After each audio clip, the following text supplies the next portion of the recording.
Hello, YouTube viewer. This episode of the podcast was originally broadcast live Monday, March 14th at 7:30 p.m. Our sponsors can watch all of our live stream content. If you'd like to find out more information, go to roosterteeth.com/sponsor. You can get a 30-day free trial and check it out. So why not? It's a good deal. Thanks, Gavin. That's really nice of you. What? No. Fuck me. Fuck you.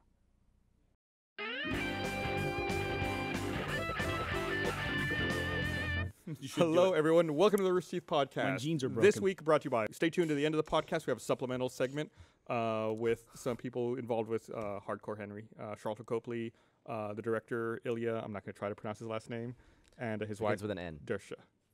So yeah, stay tuned after the regular podcast. When they did the intro for Hardcore Henry at South by Southwest yesterday, the person introing said, "All right, and I have to read a bunch of names here that are very long and have a lot of consonants next to each other, so I'll do my best." It's probably interesting for Charlotte when his name's the easy one. Charlotte, yeah, it is. But you could very easily read his name wrong if you're reading it for the first time. Shalto Copley?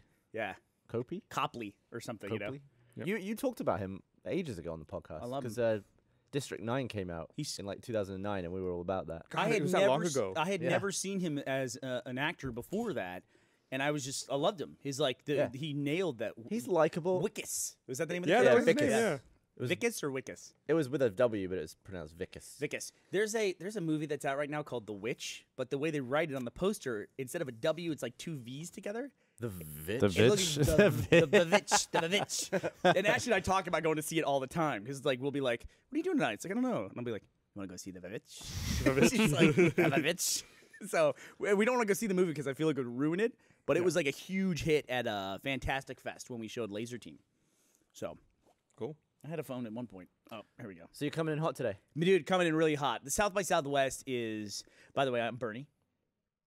I'm Chris. I was like, Gavin. And Gus.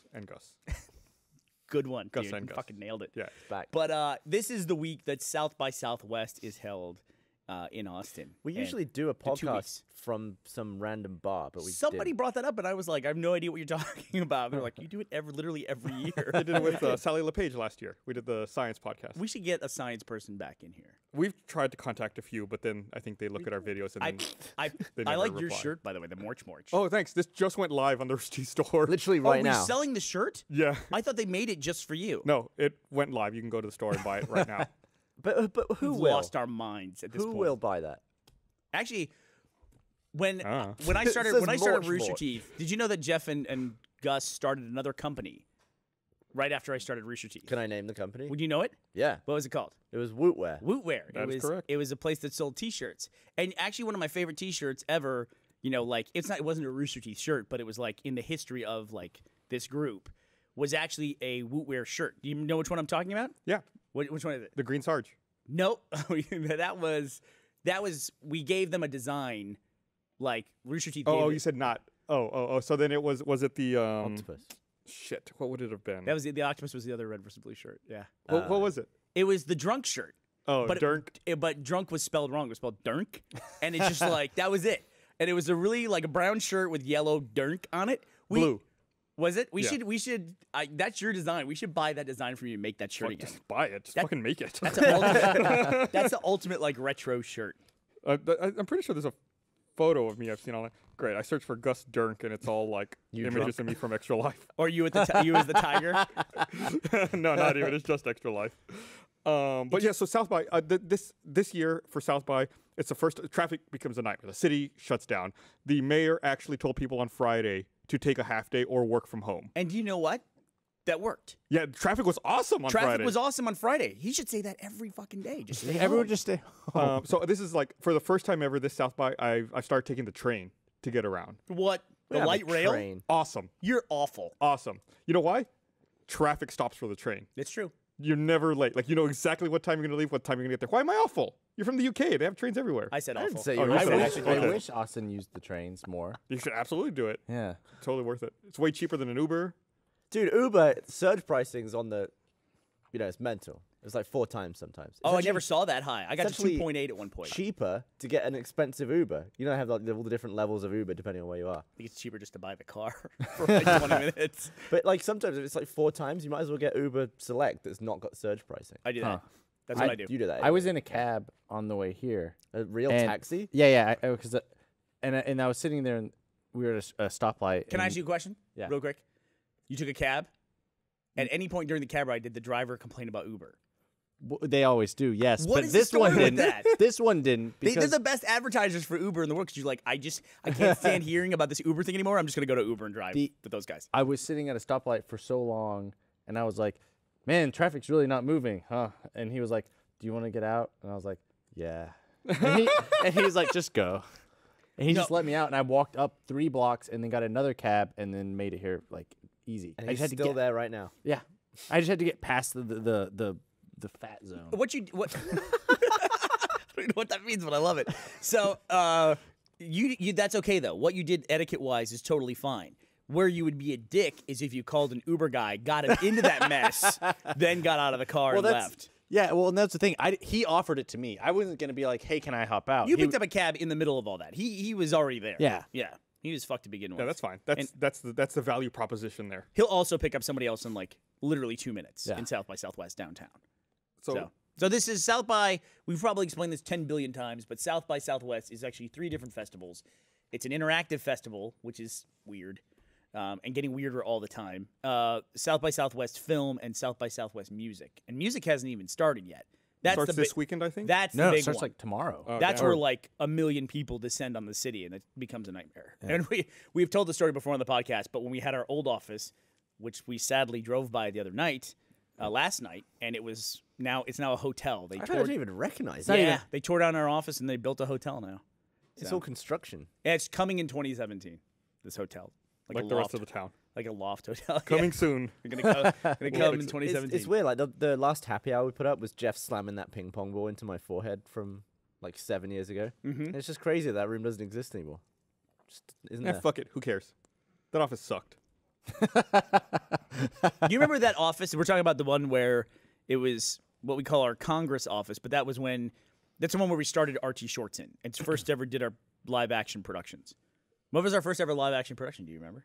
Was it Captain Dynamic? It was Ninja Gus.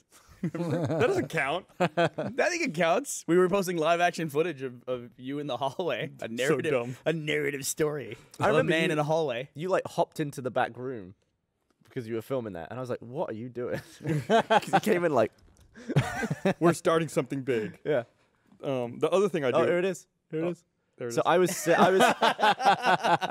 was sat in the room that was to the left down that hallway, Where I am there, like Yeah. behind me. I still have that hoodie.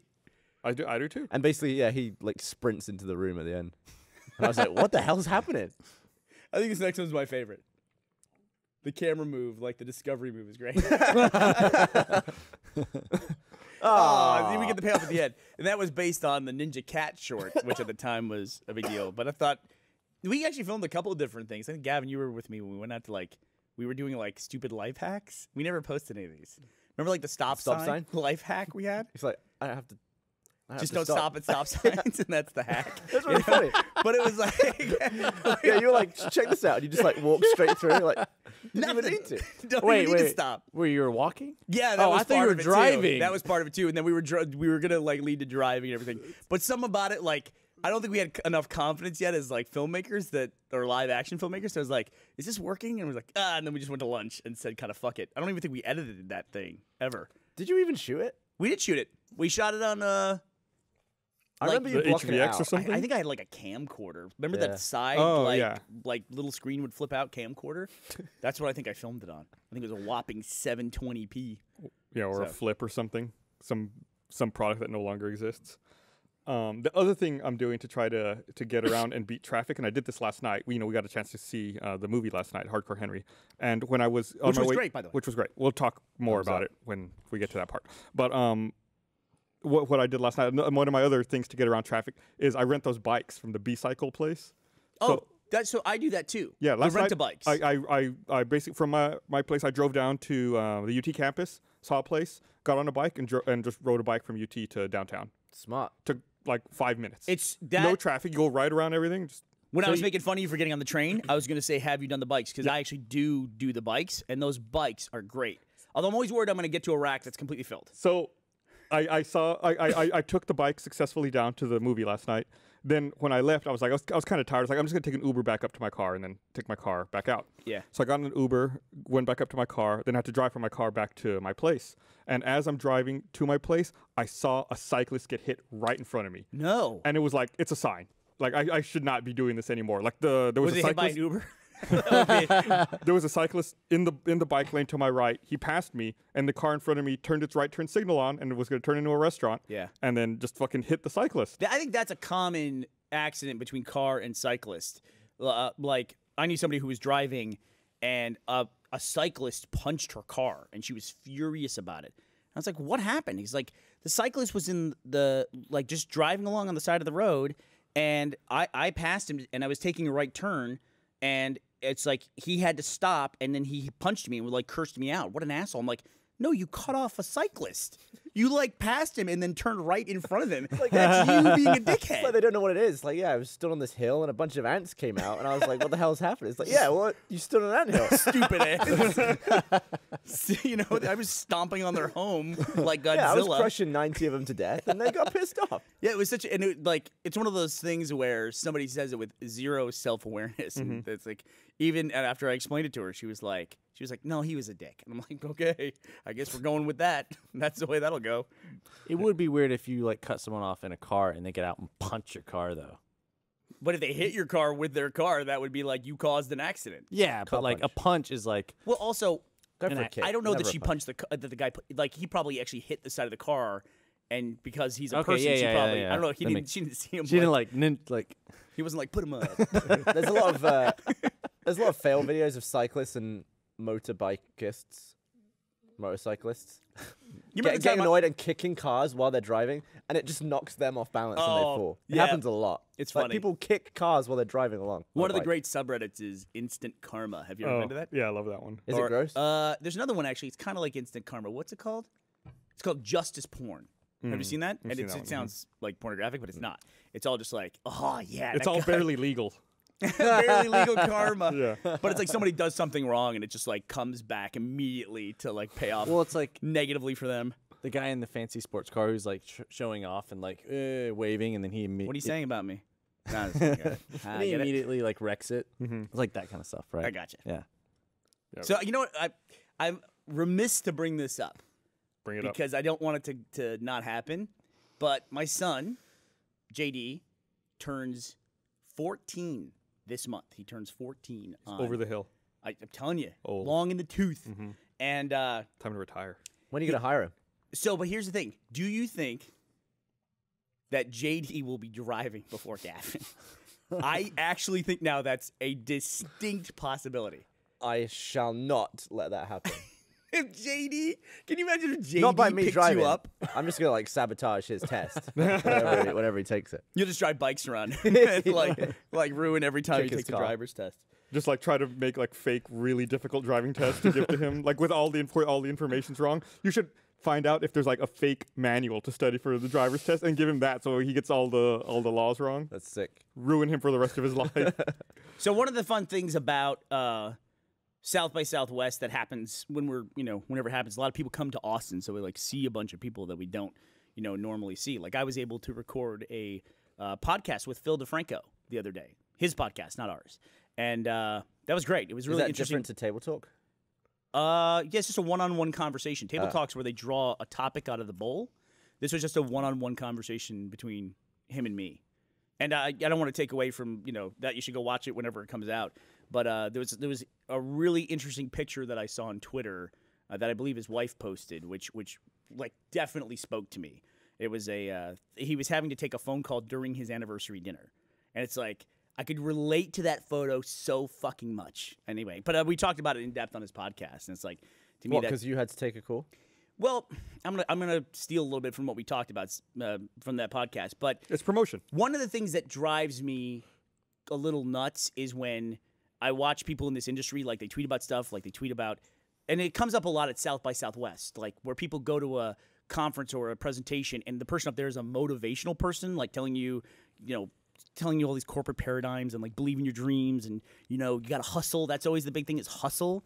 They always say that, and I always think people are just tweeting about, oh man, I'm hustling, I'm getting it done, making the dream come true, and it's like then they post a picture and it's like their idea of hustle is them at like one of those shitty corporate party photo booths with like the fake mustache, and they're out there hustling and making shit happen. It's like, that's not what that is. It's like Phil DeFranco on the phone interrupting his own anniversary dinner. That's like, that's what that That's actually, hustling? That's what that actually looks like. It's like, that's how, you know, you focus probably a little too much on your career. Ruining your relationships. Exactly. It's like, it's not the other stuff of like driving a fucking hoverboard with a snack back hat or whatever. I feel like it's it's called.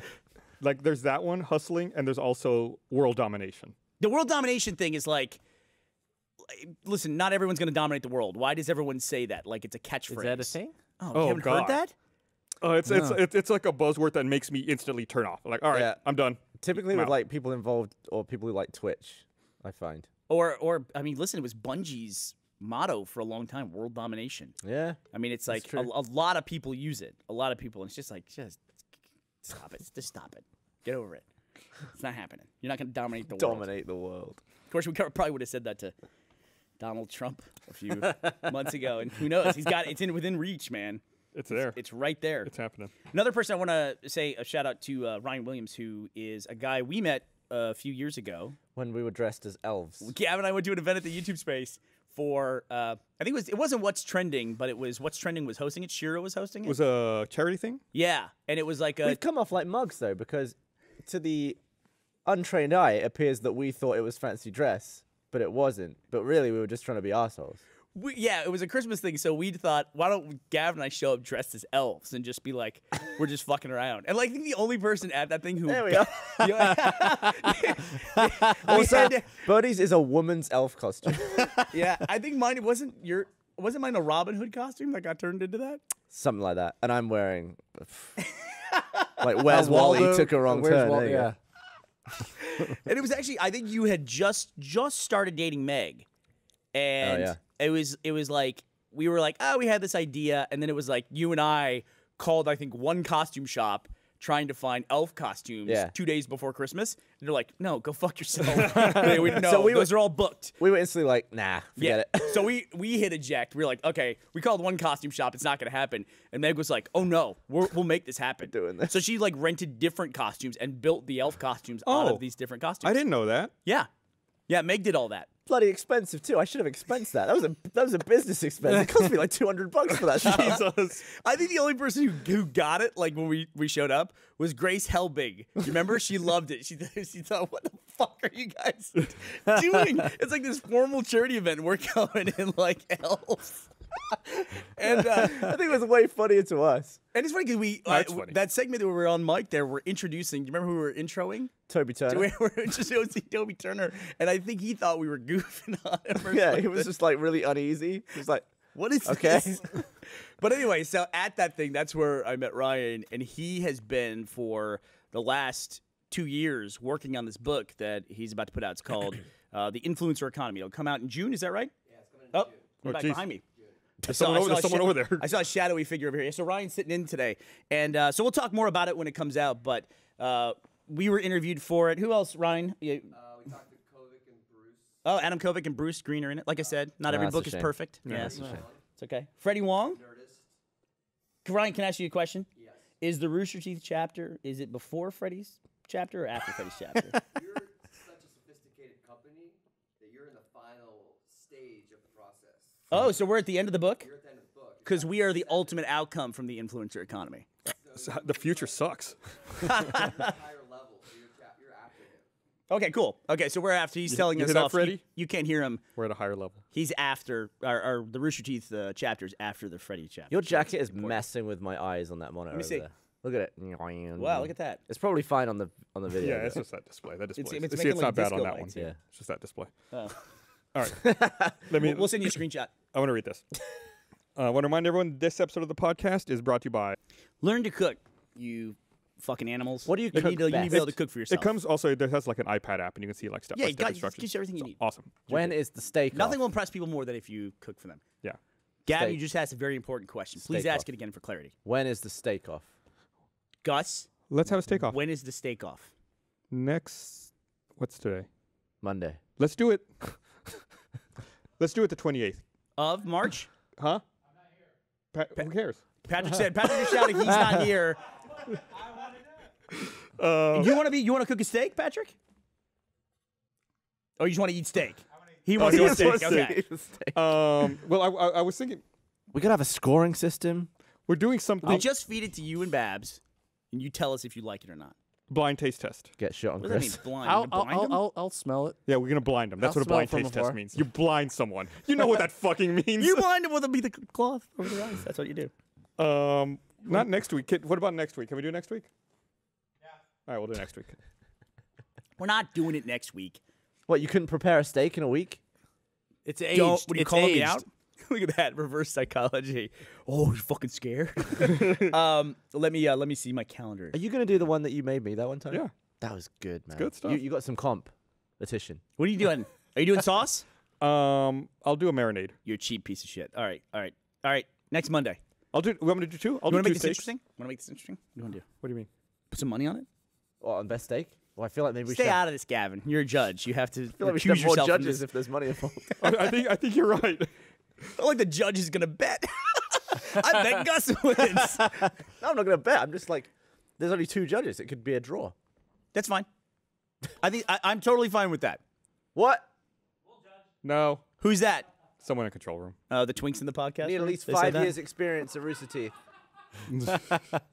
Yeah, this fucking stepping up. Thinking they can just get steak. That's not how it works. I've waited 5 years for this steak. You guys are the podcast pre-show. You guys can have a loaf of bread and some butter. It'll be like the appetizer. You can have that. You can have- Why is it that like steakhouse, like you go to like a nice steakhouse, they give you tons of bread and butter? Like they're just hedging their bets, trying to make you fill up before you get to actually Yeah. the main Well, course. I mean, that's how like Foco de Chao and stuff. That's how Foco. How is it? Fogo. Fogo. Yeah, you know. They give you a lot Fogo. of bread ahead of time. Dude, that bread at Fogo is great. Exactly. They make sure the bread is really good. Well, that's different. That's though. yeah, that's like a buffet. Because you've paid to get in. It's a cover charge, so they fill you up on salad, and they fill you up on bread. awesome bread. And if you don't eat a bunch of meat, they make money. Yeah. However, at a steakhouse, they give you the bread first, then you order your steak. Man. And that's where the real money is. First time I went to Fogo, I didn't eat any salad. That's the way to do it. No, No. bad. You gotta be a human. That was bad. You gotta be a human. That was real You just bad. had all meat. Yeah, my digestive system was not happy with me for Caveman Gus. for a couple of days after I that. think I'm okay eating all meat. I think my body's okay with that. We get a little older. Well, nobody, see what happens. nobody can just eat meat, though. No? That gives you, like, cancer, doesn't it? If you Does eat it? meat. I think so, right? If you just eat only meat, your gut, like, goes wrong. Your gut goes wrong. gut. Doctor, what's wrong? My butt hurts. Oh, your gut's just gone wrong. Bad People said they gut. can see my jacket on the stream acting crazy, so you're welcome. Oh, they have a bad monitor then. I'm so sorry. That sucks. What's wrong with that monitor? That's just different. Like it looks different over there than over here. It's the same exact brand of monitor. No, yeah, but it's a different monitor. They're No, it's different just sizes. different settings, you don't. They're different sizes. So, Doesn't no, look at the contrast in that one compared to that one. Yeah, you're Fascinating right. conversation. let's set up some rules here. Is it just steak? Yeah, just steak. I had to burp away from the mic. Sorry. Maybe we should have a palate cleanser. You know how Should they there put be- that like folded crap on a sushi plate that you're meant to eat between sushi? Ginger. There you go. Oh, I thought you were supposed to put that on the ginger. You No. put ginger on the ginger? I don't It's know. to how you- cleanse your. It's to I cleanse just your eat palate. stuff Chris that- only takes redheads to I went and sushi. got sushi with Ezra, and he just takes all of the ginger and just eats it all. He eats a lot, yeah. And then he's like, I've bring eaten more- sushi with him as well. Bring more ginger. I never me- touched this stuff. Bring me more. I went to sushi with somebody years and years ago. So I'm not incriminating anybody that we know. Went to sushi with somebody, and it was Matt and I and this person, and it was a business thing, and They work here. we ordered we ordered edamame, and we're eating the edamame, and if you've never done this before, it's like soybean, so you eat it. It looks like pea pods, and you eat the beans out of the middle, and then take the husk and put them in another bowl. So you end up at the end of the night with a bowl of these husks, and I know where it's going, and it's gross. and this guy just starts eating out of that bowl, like starts like really hard, like chewing on the husks, like trying to tear them apart. And at one point he went to the bathroom and I was like, Matt, he goes, oh my God, what are we gonna do about this? He was like, should we like get rid of the bowl? Like we try to get the waiter to come get the bowl. You know, it was like neither one of us He's could eating like, your spit. yeah. And the chewed- weird thing was like he was eating the edamame first, and Oh, then so he went from the right ball to the. Yeah. He's like, man, this stuff got really crappy it might have halfway been like through. a power move, man. It might have been like, I don't give a fuck. Someone You know? starts eating their silverware, like, Yeah, You done with this? Not me. yeah. It's because we were probably so distracted. We're probably so distracted. He's like grabbing these husks and going, so you guys are cool with that if I own half the company? Like, we're like, yeah, whatever, dude. Go away, you gross person. Like a lunatic. Maybe he just does that if there's like a contract to be signed. Because Yeah. it's distracting. Because we were totally not listening to the conversation. You do that thing where it's like all of a sudden you hear the person asked a question, like the end of the sentence went up, and you're like, what?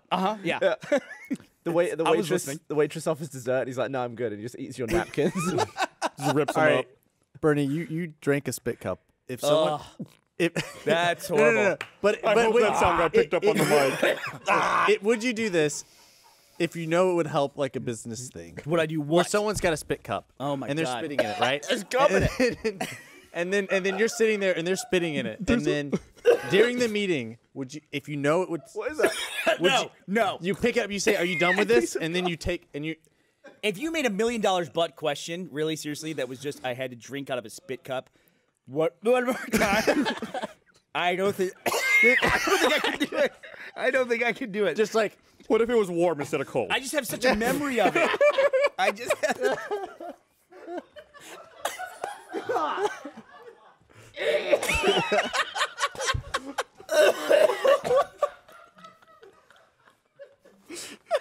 Everyone stop. No, I would not. I couldn't do it. I don't think I could. I couldn't physically do it. I mean, even if you said like, if it would, you're like, this will save me $1 million. we could do. I'll tell you what. We could do a Kickstarter, and if I don't drink it, then we'll give the money to like a charity, so it doesn't like go to waste. But that's like that's the whole. All the money from the Kickstarter goes to that. If I do drink it, then I'll keep the money, and if not, it'll go to charity. That's a crowdfunding campaign I get behind. I was dying. So what was the amount? What was it? So I said if it was like $1 million butt question, just drink one spit cup. I don't think I could physically make myself do it. So I gave him this to throw up in, and he looked in it and started gagging. Do you know what made him gag in It was here? gum, he said. It's a chewed up piece of chewing gum. Yeah, listen, anything I don't can want to trigger stare at Gavin. someone's chew marks. You know what though? Looking at someone handing you a trash can makes me want to throw up. Oh, it does. Or it's- looking at a toilet. it's them- if you like hang your head over a Yeah. toilet, you're like, now I'm going to. Your It's body like a knows what's trigger to going on. throw up. They're like, Yeah. oh, here, you need to throw up, and you're like, I do. Oh, okay, yeah. Sure. Did you see there was a story out of China this past week where this man had to have his stomach pumped 8 times because he got sick off of pufferfish soup. Like he went to a the restaurant, poison? and they made him pufferfish soup, and they said he ate it, then he immediately started vomiting for 3 hours straight, Oh, and then had to have his stomach pumped 8 different times. Pumped of what though? but like at that from what point? directions? Go on. Well, How do you mean? like, from the mouth or from the below? Like, can you? Chris, do you know anatomy? Do you think if they're pumping your stomach, they're going through just dozens of feet of colon and They intestine? got a bunch of bendy straws, and they hooked them all together, and they fucking figured it out. Okay, yeah, it makes more sense to do it from the mouth. Yeah. But I was like 8 times. Like it seems like they're like, it's not going through that hole. Go through the other hole. No, it was all out of the mouth. Yeah, 8 times. So then the owner of the restaurant admitted to local authorities she did not properly clean the pufferfish liver, which caused the dish to be contaminated. I had to chunder recently. It was when Dan was around, and I was just like feeling really sick, like I was gonna vomit. I was getting like all salivary and like it was gonna happen. So I was like, I'm just gonna go to the bathroom, have a tactical chunder. I'm just gonna like stare at the bog. It's gonna make me throw up. It does. But I got to It the does. bog hole, and the saliva was already building up. So I was like, man, that's a lot of spit. And I was just stood there with my mouth open, and it just went like doot into the water, and it was just streaming. And I did it for like 2 minutes. I was Wait, just like, so were you connected to the toilet water? yeah. Oh, nothing's Well, I climbing mean, it was that. like- Well, it's moving down. Yeah, it would like disconnect and reconnect a few times. But I was like, how long can I go before I'm completely dehydrated? You're already drinking. You're already dehydrated from drinking. Gus, do you think like germs are like electricity? That the moment there's like a straight Yes. connection, they just Yes. come straight up. They're shooting up there. They're just waiting to try to get in your body. do you They're know- like, this is it, boys. Do you We're actually going in. think toilet water can defy gravity up into my mouth? Yeah. How? The germs can. They'll climb up in there. How? It's not water. They just swim up. Have you ever been at the bottom of a pool and swam up? The bottom of a Swimming pool? Have you ever swum up in a water? waterfall? Yeah. It's Yeah. like in a pool, not in falling water through the air. You said it was connected. Yeah, but you can't swim up a waterfall. Yeah. It's not a waterfall. It's just connected. It's solid. It's He's lying now. He's trying to get us off track. They're You're not wrong, salmon. Gus. How do you know? What if the spit was on a treadmill? Then it was like an airplane. No, that's gross, dude. Dude. You looked at a piece of chewing gum and gagged, but having your saliva touching your mouth in the toilet does not do anything. I mean, to I was going to vomit anyway. That's why I was there. you. All right. If toilet water comes up and hits me in the mouth, then that's good, really, isn't it? Because I'm going to vomit. Someone says it would Well, move up via osmosis. All the cells are going down. So even if it transfers into a jumping different cells? it's not. I'm with not you, Gavin. bad. You can so when you pee in a toilet, does that mean all the germs in the toilet are on your penis then? Yeah, that's why I wash my dick after I pee. You do Yeah, not you do don't- that. No, you didn't. Do you? like Oh scrubbing my it. god! I thought here's this podcast. Patrick, we got your thumbnail. Just like scrubbing the inside of your urethra, because that's what the first was. Get like a special toothbrush. Oh man. Yeah, that's too far. If they made a tiny toothbrush that was an exact toothbrush, but like a 50th scale, would you put it in your dick hole? No. Why on Why earth would would I anyone do do that? that? They make those brushes now. I mean, do there's you mean? different size It's called a brushes. Q-tip. Yeah, you can use a Oh. Q-tip. That's I'm not why. saying you should Q-tip's got some girth. There's little. You can go out and buy a little brush, like a pipe cleaner or No, they something. don't make a tiny toothbrush. No, but they make little brushes. It doesn't have to be. It's not a toothbrush. It's a dick brush at that point. Toothbrush is relative. They name it because you brush your teeth with it. You know, it's like it's not a thing. It's just a brush. That's all it is. Oh. They make little brushes for cleaning stuff out. But why would anyone clean Go their buy a wire pipe cleaner and just yuck right in there. Why? Oh, I don't know. I was just thinking, like, a tiny toothbrush sounds satisfying to me to hold. Oh, And, Because it seems inoffensive. yeah, and I Yeah. could be like, What are those? are they urethral What'd you cleaning look up? devices? Oh, A urethra dilator. Why? Why? Patrick, that was fast. You had that bookmark, dude. That was quick. So fast. Why do you want that? What's the thing? My knob hurts Why do you now. want that? Is that for like peeing harder? I'll put you. Maybe it's for a catheter. what? What? For Hank Hill syndrome? What? He said it so people can stick their urethras together. For Like- people whose urethras stick together. Is that what you thought? Yeah. oh, it closes up? That is, like it grows back together like an ear piercing? Conditions I didn't know existed and I don't ever want to hear about again. That was Which I'm something sure that- I'm sure someone statistically who's listening to this podcast has suffered from a narrow urethra. And our thoughts are with you. Well, that happens to some people with their foreskins. If they have like an overly flappy foreskin or ahead. an excess of foreskin, and they go to sleep, it will seal over. Mm-hmm. So when they go and pee, it like fills up the inside of their. What do you Cock. mean by seal up? So like you're peeing, but you're just peeing into your own penis because it's going out of your urethra I've and never then heard of that. filling up your foreskin, and then it will go. Really? Some people suffer. from Some people have that? Yeah. So this this hypothetical person who has this, what does his girlfriend Meg think of that? Does she worry about that? Mine doesn't even reach around anymore. What does that mean? The foreskin. You can't close up all the way? It's not loose and floppy. I mean, it's not hanging around. It's just not functional anymore. It's just what? It's pulled back like you're wearing a turtleneck all the time? It's like, you know. All right. It's like, you know. half-mast? Is that what you're saying? What? All right, fair play. My knob never goes tiny enough to like use all To the retract foreskin. all the way? Yeah, unless I'm like Way to give yourself a compliment. mega cold, I don't think it ever closes. You don't have enough coverage there. Is what What you're about saying. you? Yeah, mine will cover still. Really? Yeah. Yeah. Certain scenarios, sure. Why So not? are you a grower? I'm definitely a grower. Yes, I'm definitely a Grower, for sure. Yeah. So you can close over it again? Yeah. So do you ever get it in the morning where you've like sealed yourself up? I haven't had that in a long time, but I remember when I was younger having that, yeah. And it's just like you described. It's like a dam bursting. It's like a little water balloon that fills up and then just like that. I'm circumcised. So You don't know what you're missing out on. So there's a... Can you cut me a Coke Zero? Can I? That'd be great. Thank you. Do I have one here? Oh, okay. No, I'm asking somebody upstairs. Did you hear there's those hackers who broke into a bank? Where was it? I think it was in Sri Lanka, maybe, who wanted to try to steal $1 billion.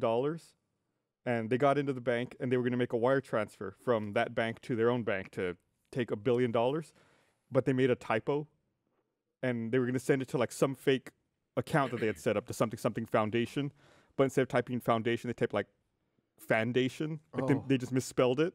So then it triggered someone to look at it and be like, oh, what is that? And then pick up the phone and call and be like, are you trying to wire all this money out to Foundation? They're like, what the fuck are you talking about? The most expensive typo in history. Yeah, I think they got away with $80 million. Which is so weird because, like, whenever you see those, like, Nigerian or what are they called? 431 scams? What's it called? 419 or something like that. 419 Yeah. scams or something like that. Whenever you see those, like, phishing emails, they're always misspelled. Like, and it's like, how come they can be smart enough to make, like, a hacking system that'll take away your identity, but they can't write a fucking letter? It's like, what's going on here? And it's like, you can easily tell when something's just fucked up. So it was Bangladesh. I was wrong, not Sri Lanka. Yeah, Bangladesh. They tried to But they take got $80 million? $1 billion, They and still they got got $80 million. 80 million then got caught, or 80 million then got stopped? 80 million, then got stopped. They still they- don't know who took the money. Like, fucking 80 million bucks. Somewhere it says a total transfer about $81 million went through to the Philippines. Do you think they consider that a fuck? Like, we fucked up?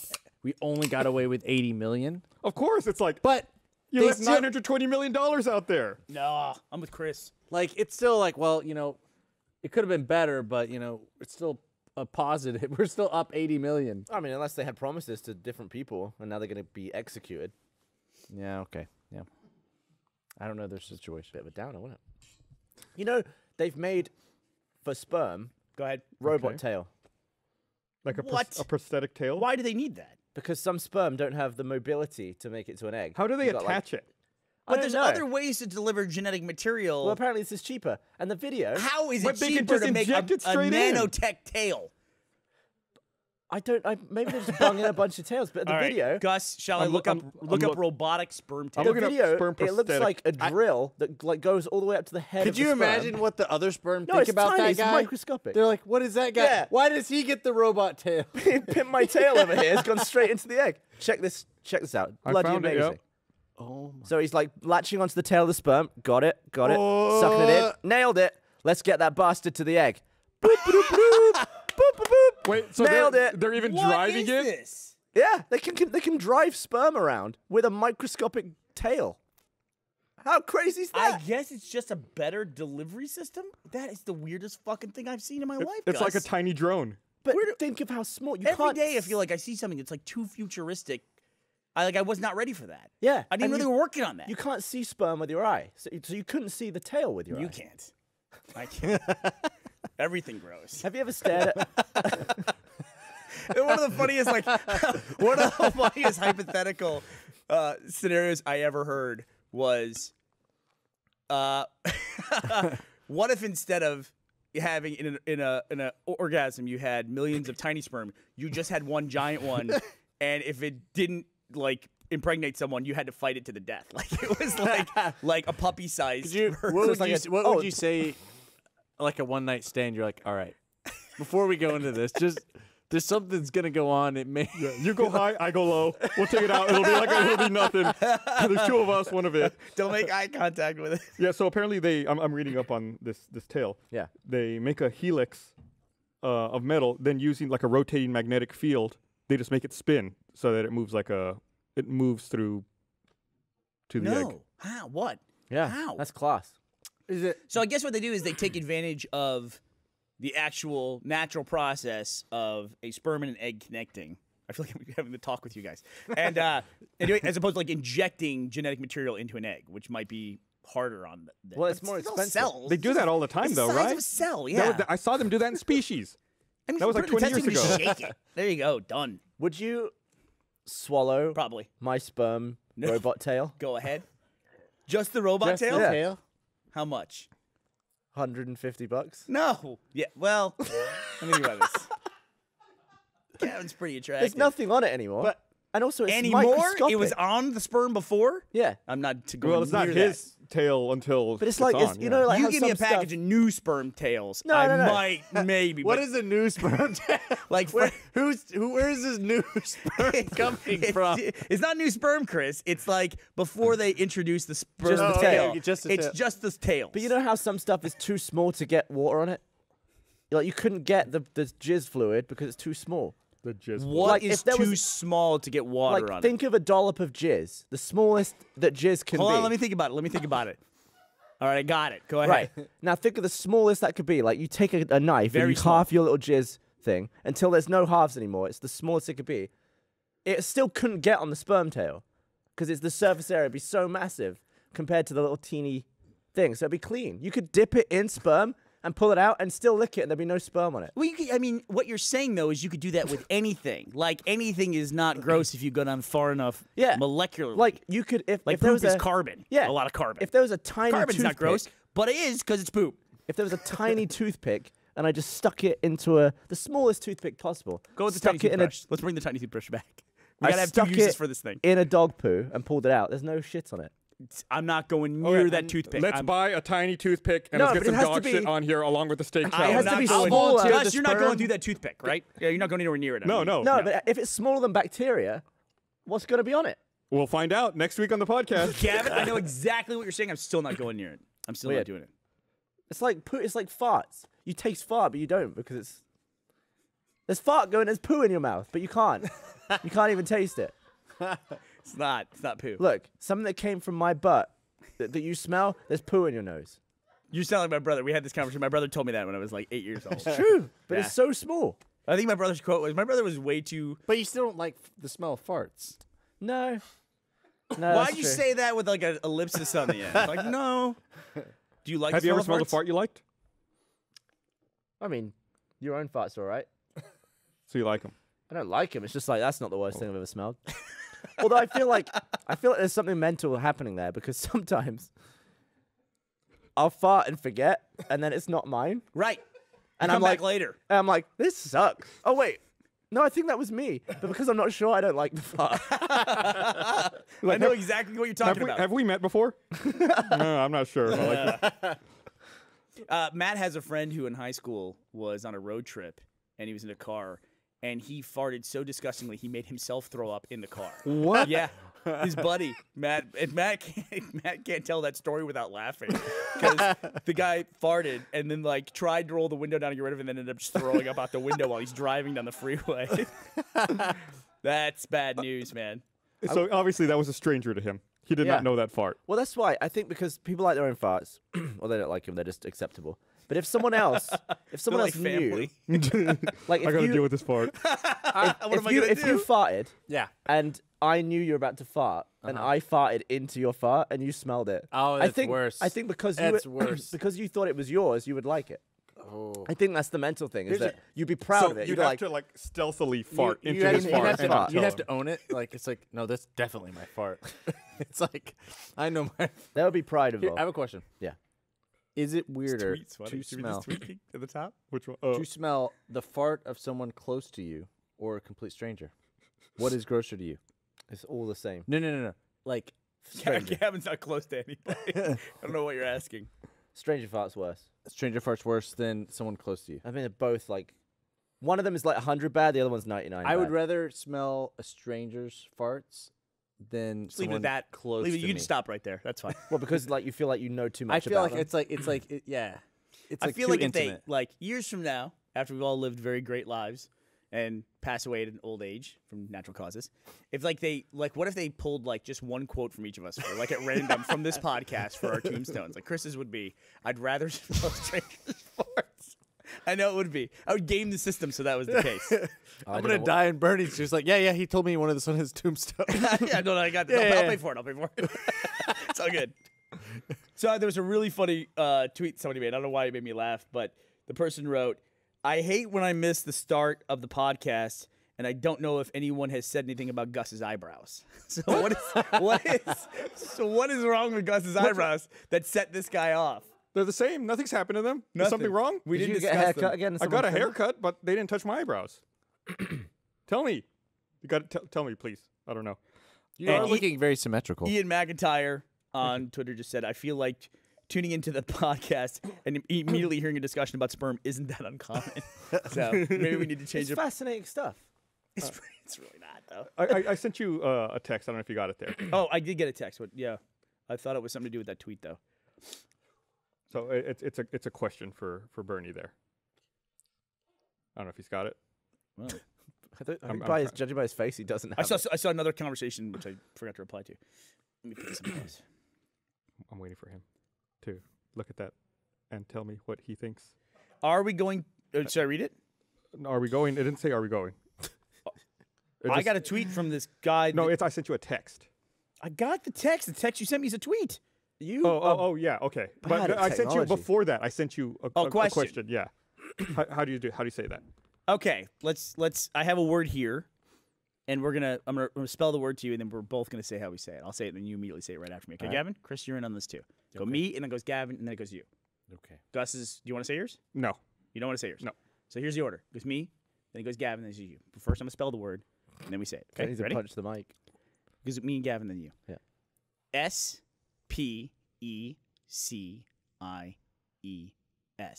Ready? Species. Species. Oh, it's What? Chris, it's okay to cheat off the spelling part and just know the word we were saying. Is it It's species? totally fine It's to not do that. species. Okay, that's the way I say it.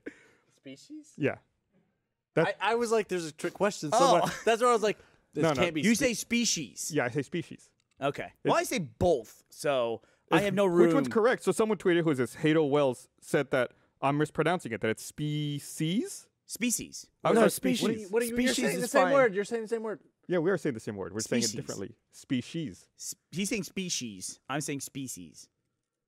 Okay, yeah. There's an H there. It's an SH. I felt like you. Felt like there's a I trick think like question here. there is a conversation happening here, but you're For not the in it. record, dictionary.com lists both, but it lists species first before species. Dude, I'm getting... So fucking in your face, you son of a bitch. While we're on this Hato. topic, other people have started to pick up on Hato, something. hey dowels, fuck you. Oh, I got done for the way Thanks I for tuning in. pronounce. No, really, we appreciate you being a sponsor. Thanks Thanks for supporting us and we enjoying want this to quality. take this moment to thank you for being a paying member of our sponsor website, dickhead. BUOY. What? Buoy. Yeah, I got yelled at because I don't pronounce it that way. How do you pronounce it? Boy. Boy. Yeah, that's weird. And someone was like, "It's pronounced buoy," and I was like, "I mean, yeah, in some places, but not everywhere." It's also buoyancy. All right, I'm going to try this. And I'm prepared for disappointment. Chris, are you okay at spelling? Did you see what just happened? Yeah, I did. Yeah. The spelling's fine. It's the I was pronunciation. spelling. It's I think fucked. he has comprehension. Spell the word whoa. Like, whoa, that was crazy. WOAH. Fucking hate the Lost world. it. WHOA. It's gone. The word is It's gone. When did that happen, Gus? I don't know. It's The word WHOA. the word woe is spelled WHOA. That's how that word is spelled. There is It's no not word. woa. There's no word. Yeah, Don't even okay. bother pronouncing it. Don't even bother pronouncing it because it's not whoa either. But but there is no word WAH. However, that word has somehow been generated, and now the word woe, the spelling of it, I fully recognize is changing, and now the spelling of the word, I believe now, Gus, is WOAH. Is this going to be another one of those differences, like aluminium? Like we're going to have a rift between the UK and the United States? Or people who like say that the woe is only, I guess, for horses or whatever, or something like that. Yeah. And I've even had people tell me, "Oh, they're two different words." It's like, no, they're not. Nope. They're really not two different words. The language, like language people. What do language people say, Gavin? Tell me what the language people say. They just really get offended by people's misuse of words. No, I like think that's publicly, fascinating. It's like politics. It's like, I hate when people do this. Like, do you really hate it? though? No. Do you really hate it? Right. I don't hate that that word is changing. I'm actually fascinated because language has changed many times over the years. Like the spellings of words It's have changed. It's never changing. not changing. I just changed a word right there. The changing. But it is fascinating to watch that happen in a short amount of time. Somebody posted like the lookups on Google for WHOA versus WOAH, and like 2008, basically when Twitter started or when people started using Twitter heavily, all of a sudden WOAH just rocketed up. What do you think caused that? Was there a particular? I don't know. I'm Could fascinated by Could there it. have been like one internet meme where it was misspelled? Or Possibly. something? Or one tweet from whoever. Or Right. Ashton like it's like Kutcher. one thing that's like, oh yeah, that's how it's spelled because this person spelled it and this was this huge thing. Yeah, no, it's something happened though, and it's not an issue of well, some people just spell it that way. It really is definitely not the spelling of the word. You said it happened 1 year. Did you say it was 2008? I believe so. Thanks, Obama. No, I have a Gus. question. Bernie, Whoa. how would you feel if your legacy was you began the misspelling of a word. I would take that. Like you're like, oh yeah, I'm the one who started the misspelling of woe. Sure. Yeah, foundation is now foundation. That's it from this day forward. Another thing I want to read here. I want to remind everyone this episode of the Rooster Teeth podcast is also brought to you by Hardcore Henry. Hardcore Henry is a first-person action movie told from the point of view of Henry, where you become the character. Stay tuned. At the end of this podcast, we're going to sit down and talk with the director, the composer, and the star from Hardcore Henry all about the movie. Are you going to be part of that interview, Gavin? I will. I am not, because I'm not able to be a part of the interview, and You say we taped a little earlier. we taped it a little earlier, so I couldn't be here because I was shooting $1 Million. I was bummed for you because so you're always fucking talking about Sharto. Yeah, so bummed. And the movie was great. It was it's an FPS movie. At first I was like, oh, it's not FPS because it's not a first-person shooter, but you actually are shooting a movie. Yeah. So it's an FPS movie. And so that's the movie we're talking about. If you've seen the trailers for it and everything, the entire thing from start to finish is, I'd say 99.999%, except for that like flashback kid stuff. Oh, right. Is not in first person. There's only like 2 shots in the whole movie that are in first person, basically. And it's like, so that's the reason I think that would get you in the door of why you would go watch this. But Charlton Copley's character, actually, I think is fucking a brilliant character. That is a brilliant character, man. It's a really, He's really good honestly idea. likable as knobs in every movie he's in. Yeah, he's a likable dude. Like, he was the best part of that A-Team movie. Was he in a ton of A-Team? Yeah. He was in A-Team? He was Murdoch. What? In A-Team? With Bradley Cooper? and Rampage Jackson. Is it Charlton Copley was Murdoch? Yeah. Let's look that up. You know that for a fact? Well, I mean, I saw the movie. Yeah. I'm pretty And sure Neeson's? that A-Team was before District Charlton 9. Copley, Murdoch, 2010. Was that before or after It District was 9? after. After. Really? I had no idea. And in that movie, I haven't seen the movie. So there's a really funny bit where he's like hanging off the blade of a helicopter, singing "You Spin Me Right Round." It's good. So we saw a movie recently where there's a black actor in it. And I said, oh, I think I know this guy from another thing. And he's like from an internet short. And so we went to look him up. And I looked at it and go, oh, no, it's not the right guy. And Gavin goes, you're racist. Like, it wasn't even a joke. Like, Gavin, we were by ourselves. Or we were in a group of people. We were off on You've the sort side. of consolidated the time on it, though, What do you mean? because you got the picture or the video, and I went, "Oh, it's not him," and you were like, First of all, the video we were looking at was about 5 years ago. "Yeah." And he's a heavier dude. And he was like different weights in these 2 different things. And I was like, it could be. Gavin was like, you're racist. And I was like, how dare you? I was so offended by that. Completely different person. He was a completely different person.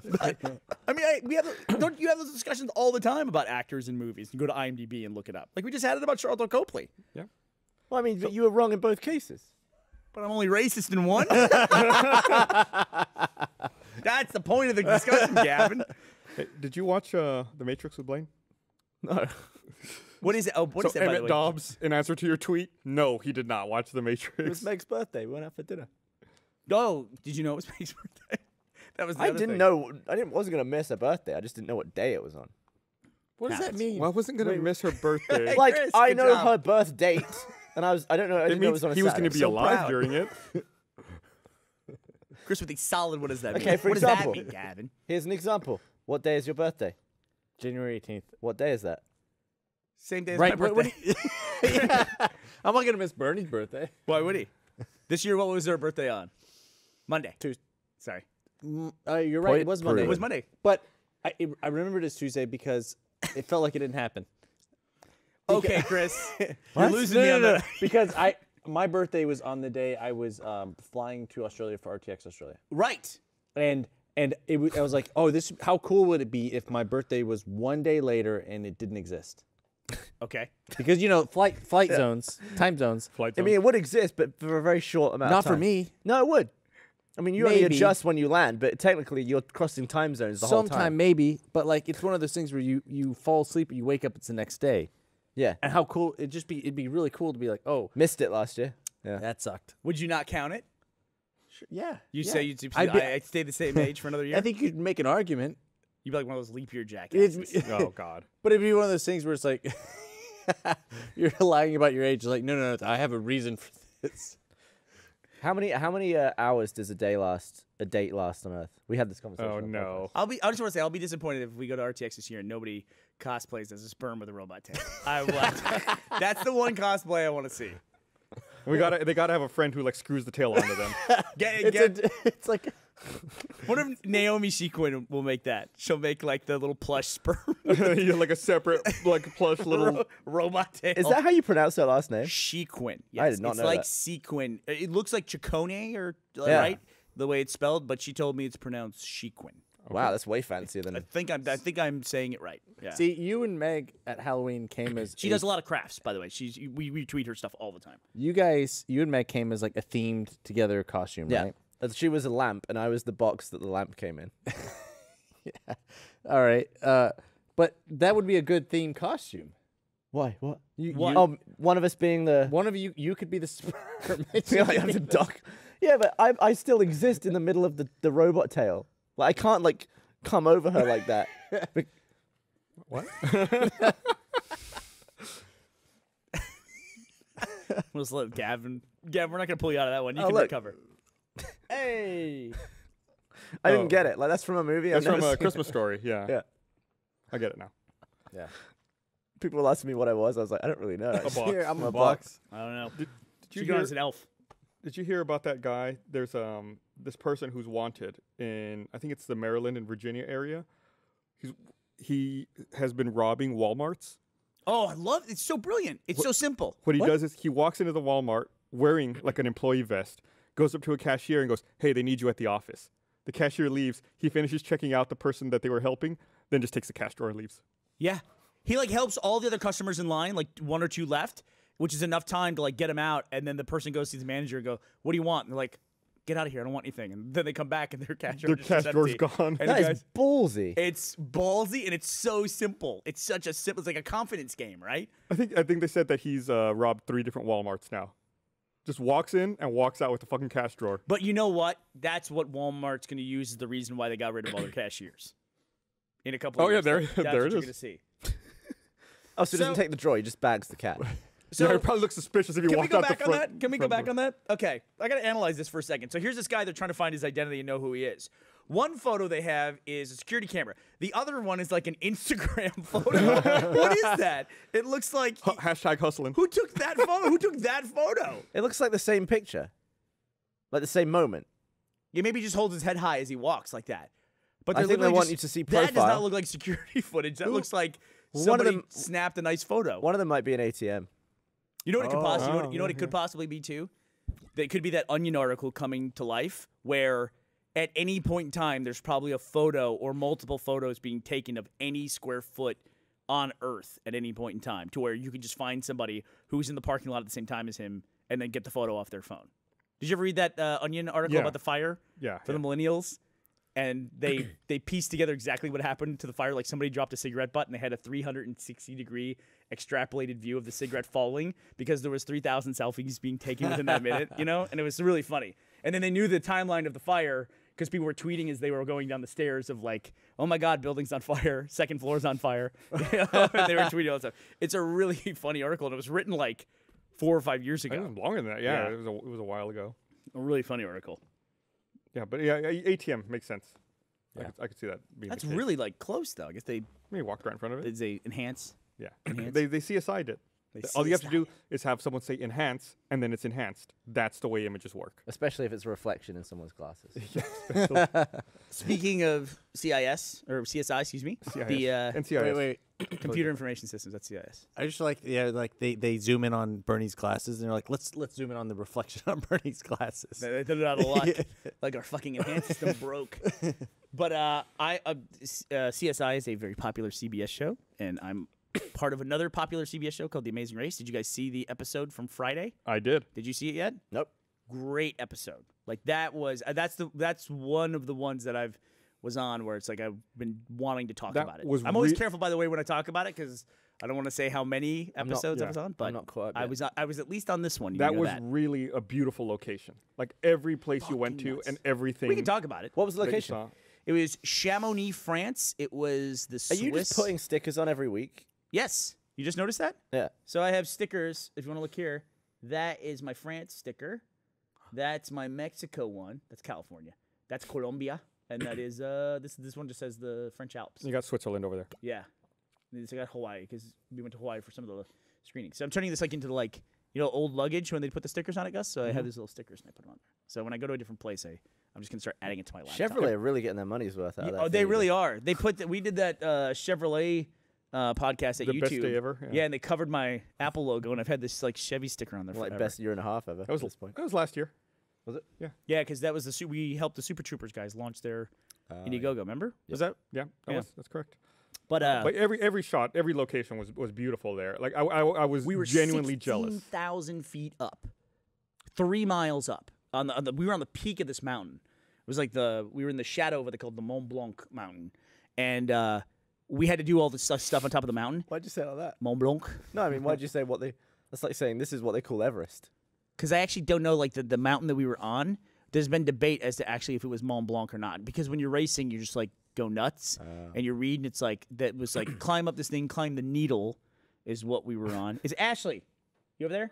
What was the name? What was the mountain we were on for Amazing Race? Was that Mont Blanc or we were next to Mont Blanc? I think we were under Mont Blanc. We were under it, right? You were under the mountain. Yeah, because they said the clue said the shadow of Mont Blanc. How many people do you think have been places, said they've done something, but they don't know that they didn't do it? Right. Like, just were confused about experience? Well, that's the thing about the Amazing Race. It's like we could not plan like an excursion like that. It's like all the stuff we got to do. It's like we wouldn't plan that stuff. Like even something as simple as like going in a cave and solving a puzzle. It's like you just wouldn't do that, you know. And it's like while you're sitting right next to the Aztec pyramids. It was cool stuff. It's weird though because right, like doing that kind of stuff, you don't experience it in the same way you do in real life, right? They didn't actually show it on the show, but Ashley, when we're building our tent that we were doing, she was like, "Oh my God, look at this!" And we like looked, and it's like you're so high you could almost see like the curvature of the Earth. It felt like that. The like, Earth's flat, You though. just felt like you could, but the Earth is flat. If the Earth is curved, you could see it. Well, that Is that curves Mont the other Blanc? way. I don't think that's what we were on. So I sent you. I texted you the name of the mountain you were on. There's no way I'm going to pronounce this. I'll look it up. You speak a little bit of French. I hear you busting it out during the Amazing Race.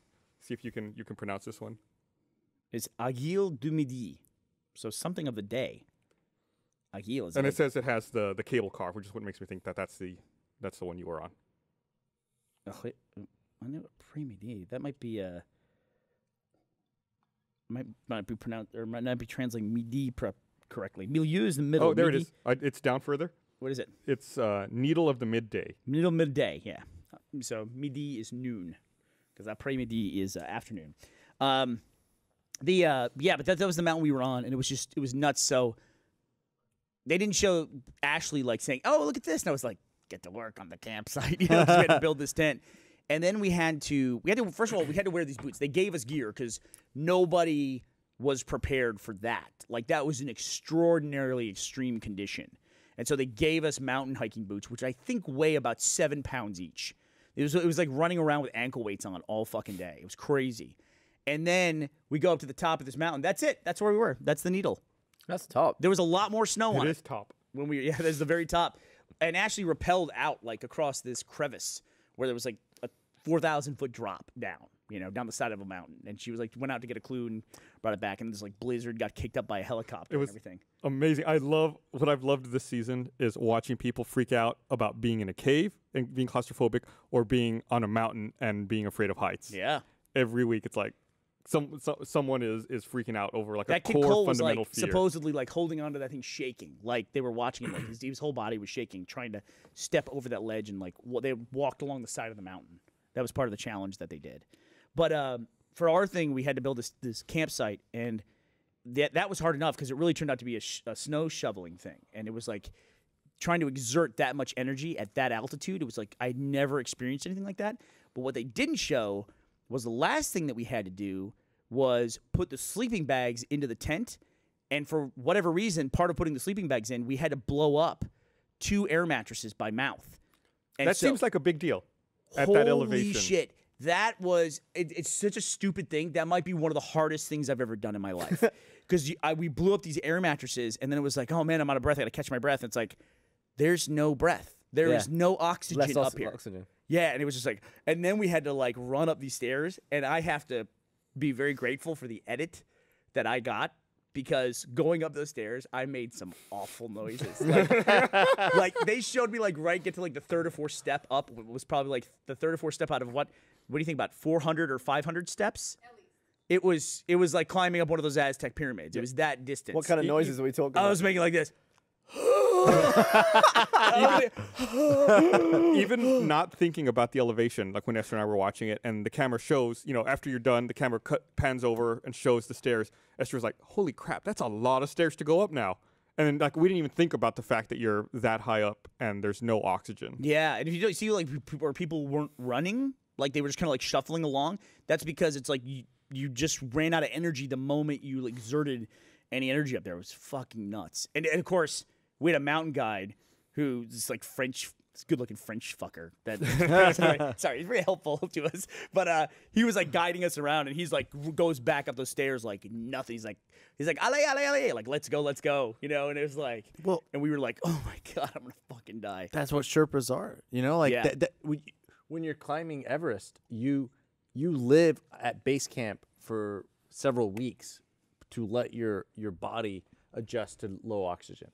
Yeah, you have to live at base camp before you're allowed to climb the mountain. So does less oxygen make you make crap decisions? Does it affect your mind? You get what they call insane. hypoxic. Why? What are you saying? Do you think we made bad decisions? I haven't seen the episode yet. I don't know. We made some bad decisions. I was worried. Yeah, you should have been. We made one bad decision, but it was a risk, and the risk didn't pay off in a very dramatic fashion. And we figured out why later, which we totally should have just been able to figure out on our own, which is we basically chose the challenge, which was kind of like the penalty challenge for people who are afraid of heights and didn't want to do the crazy thing on the side of the mountain. So clearly they want you to do that one because it's more exciting and cool. And we did the other one to try to pass everybody because it's fuck, we can set up a tent in 2 seconds, but it didn't work out that way at all. We had no idea that the snow shoveling was part of it. Yeah. And that was really 95% of that challenge. Yeah, there you are. Oh, looking good. I would say showing the good bread, not showing the limp bad bread. I broke it immediately. I also broke those sunglasses as soon as we started digging.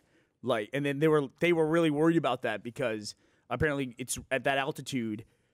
I mean, there's a billion things, but at that altitude, you can get snow blindness super fast from the sun reflecting off all the snow around you. What's the altitude got to do with it?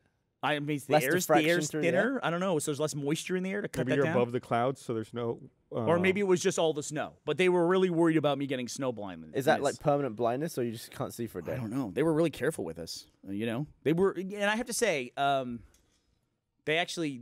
I don't know if it's the same production group that does it, but there was actually a tragedy where 2 people died in the Amazing Race Vietnam. They died in Australia. They were shooting from, I think, an ultralight aircraft, and they were camera people, and it crashed while they were filming, and so they died. And I gotta say, shout out to the people that produced the Amazing Race. That whole team is amazing. They let us know when we were doing dangerous stuff, and they told us the risks. They let us make our own decisions, but we always felt like they were, doing their best to keep us safe. So it's like when something like that happens, I mean, they're doing risky stuff, and eventually something like that's gonna happen. It's it's super sad. It's really sad that these 2 guys died, and we were very fortunate that Ash and I both came back relatively healthy. We got banged up, but nothing serious. Yeah, she's laughing. Yeah, came back with 20 pounds lighter, limp bread. Yeah, when we got back, Matt was like, "You're really thin." When I got back, the day I got back, I think I gained 15 pounds in the 15 days after we got back. Pounds a day. Yeah, just eating nonstop. But then after that, we did this thing. I'll stop talking about Amazing Race here in a second. We did this thing where we had to paraglide, but only one person from the team did it. It was a race to paraglide, and we chose Ashley because she was lighter because we didn't know if it was going to be a distance thing. And it turned out that was a good decision because it was a takeoff was the limiting factor, running down the mountain and taking off with the paragliding pilot. But the best decision we made was when we got to the gondolas to go up that mountain. I don't think they showed this either. There was only a few pilots left, for reasons I won't spoil. There was only a few pilots left by the time we got there. And Ashley and I just ran up, and she goes, "Who wants to go fast?" And we both saw the exact same thing. There's all these pilots, these French dudes. They're like this. She goes, "Who wants to go fast?" We're all like this. And there's one dude at the end when she asked it, he goes like this. She goes, "Who wants to go fast?" And he goes, and she goes, "You." That guy was a fucking lunatic. They came off the mountain and they just started spiraling the moment they took off. Like, and everyone's like, "What the fuck is that?" It was Ashley just spinning out of the sky. They came down super, super fast. And I put in a journal on the site.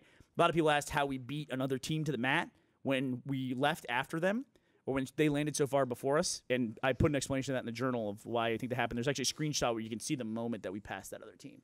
And it was nuts. It was just nuts. She definitely chose the right pilot. It's been really interesting watching the show, knowing someone. Like, I've always been a huge fan of the show, and you get invested and you find people you like and people you don't like, but actually knowing someone who's on the show has really added like a whole other element. Why don't you? They're doing auditions right now. I can't run. You can learn to run. You can learn to run quickly. I don't know. Anyone can run. I'd be like, I don't know. That's an early flight. Is it an aisle seat? I'd be so picky. Anyone with legs as functional as yours. Yeah, I would. That's why I'd be awful. I'd be gone immediately. So if I said run out here, sprint to the end of the runway and back. What runway? What are we on? We're on an old airport, aren't we? A parking lot? You know who can run? What are you laughing at? There's no runway here. Who can run? Fucking Tyler Oakley can fucking run. That dude can run, man. It is unbelievable. He was actually, when we went to casting finals week, we had some time where we go to the gym. Well, we were there for like a week in final cast because we had to go through a full casting process. We weren't just selected. They said, come on the show. They were like, we're interested in you being on the show. We still had to like go through the full casting thing. And because that's their process and they do it better than anybody. And so one time when I was in the gym, I was like one treadmill over from Tyler and I recognized him. I knew just Tyler. And I assumed he was in that hotel to also be auditioning.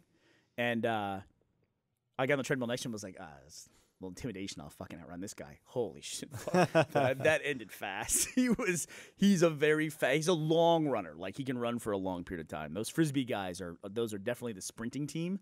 But Tyler and Corey, they can run a long way.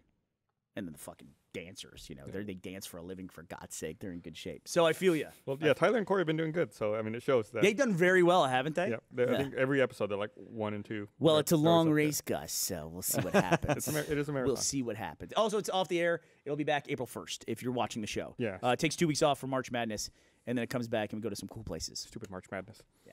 All right, got one more thing to read here. Stupid March Madness. I want to remind everyone this episode of the podcast is also brought to you by. Have you made morchmorch.com? I have not. Fuck. Should I register that? Is morch that stuff that you put in, like, sod? Yes. It is? I have no idea what the fuck you're Mulch. talking about. Mulch. That's what I'm thinking of. That's Mulch. My guy who helps me with my yard, he calls it mush. And I'm like, mush. He goes, you want me to put the mush everywhere? I'm like, mush. I'm like, oh, yeah, mulch. Okay. Yeah, This sure, was spells interesting. what is mulch? It's weird. I showed Gavin a text from him. He's a Mexican dude, and I don't think he's native to the U.S. or at least he's first generation. But he writes like he types with an accent, like he types the words with the accent, which I find funny. I look at this. He wrote like lethal or something. Yeah, lethal. Yeah, stuff like that. Yeah. So instead of little. Like, he literally spells it with an accent. Well, that's the way he thinks of the word. Yeah, it's funny. It's phonetic with an accent. Yeah. So, I thought it was really funny. So what's mush? Mulch. What is it though? It's like tree bark and stuff, and just like dirt. Yeah, like when you do your yard, or you live in an apartment your whole life so far? I don't have a. So you do your yard. Plant. You buy those those paper bags you buy, leaf bags. At like Home Depot, and you see those out by the garbage sometimes people do. Yeah. The city comes by, picks this up, and uses like leaves and stuff, and they mush it up, and they make mulch. It's just. What's the matter? You laughing at Chris doing the yard, or what is it? Or what are you laughing about? You laughing at me playing mulch? I'm still, because I was mulch. That's really funny. Put mulch all over the yard. And it's just like organic matter that's like dense in minerals. Right. Yeah. Okay. Whereas mulch is just a dumb made up word. There you go. There's Morch on the screen now. The main purpose of mulch is to, especially in places like Texas, it's important because it helps maintain moisture in the ground. It doesn't really provide nutrients or anything like that. It was like nitrogen. I'm sure you can get like nutrient infused mulch, but the purpose of mulch is really just to give you a ground covering to help keep the moisture in the ground. That's the main purpose of it. Someone beat me to that domain. Oh, really? What's the domain? Morchmorch.com. It took me a second to get through it. Wow, so even with our head start, you still lost it. Yep, because I didn't think about it. All I can hope is in the future, Chris has now begun the movement that changes the spelling of mulch to morch. Then we'll see. We go to Home Depot and you'll see like, oh look, native Texas Morch. What the fuck? When did this happen? Do we want the premium Morch or not? Double Morch. Morch. I almost said mulch. Mulch is any material such as wood chips, grass clippings, leaves, or compost, even rock, newspaper, or shredded tires that is spread over the surface of soil to retain water, inhibit weed growth, and to keep the temperature moderate. I hope on my tombstone they put Morch. So let me ask you a question. As homeowners, so a lot of people who watch the podcast are younger people, and they're in the process of building their lives. What is the thing? Build your credit. How would you do that? So how would you tell people to build their credit? Get a credit card. Okay. And then use it and pay it off Put everything on it. Pay it all off. every month. If you Use fuck it that like up, use it like a debit card. but pay it off. Yeah. Set up an automatic payment to pay your minimum payment 5 days before the due date. And Set then automatic you'll at least pay payment. your minimum payment. To pay the full payment and don't spend more money than you have. That is great advice that everyone will forget the moment they get a credit card. Also, I didn't though, because I that's- spent on a that's- debit so much. I was like, when I've got a credit card, So, but I'm still going to not spend more money than I have because it's ridiculous. you've I've got never carried a balance over on a credit card ever? No. Okay. I've got- You're a rare person. The only times I've ever done it was whenever I forgot to pay, but not because I didn't. I spent more money than I had. Really? Yeah. Even on like film equipment and stuff like that. I've always spent money that I've had. Really, good. all you're doing is adding a step to the point where it's going to be taken out of your account. So if you treat it like money and not like an invisible limit of free money, Yeah, it's something about this. You have 2 steps. You buy the thing and then you pay it. The extra step is that you have a bank. no, That's because four- usually yeah, you 2 use your steps. debit card, right? That's And a you step. pay. You have this much money. It's like this costs this Is much the money money. a step? What? So you have money and you. Okay, go it's ahead. all part of the same step. No, debit card, Yes. deduction, right? Right. Credit card, God, I'm no, listening. and then because then you have to manually pay that with your debit, with your account. It's not an automatic deduction. You have to pay that separately. What do you but just pay? The credit card? Yeah. Oh, it's another step. I see what you're saying. But holding the money over a month and paying more than you have isn't an extra step. The credit card is the extra step.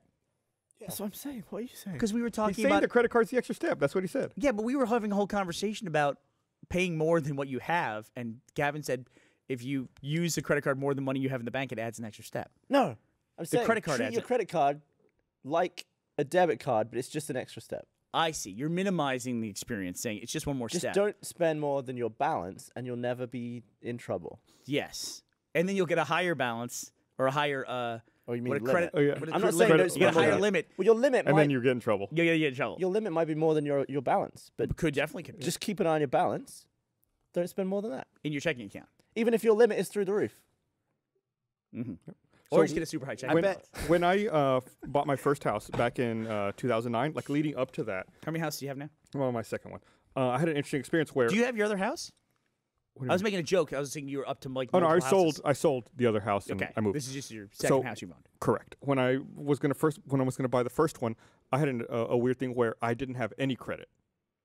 Like I didn't have a credit score, Which is bad. right. Which turns out is really bad because I hadn't used credit cards. I didn't want to get into that whole trap, so I'd always just used my debit card or paid cash and handle Everyone things like does that. that here. I didn't get it. So when it came time to buy a house, they're like, "We want to sell you a house, but you don't have any credit. We have no history of you ever having done anything."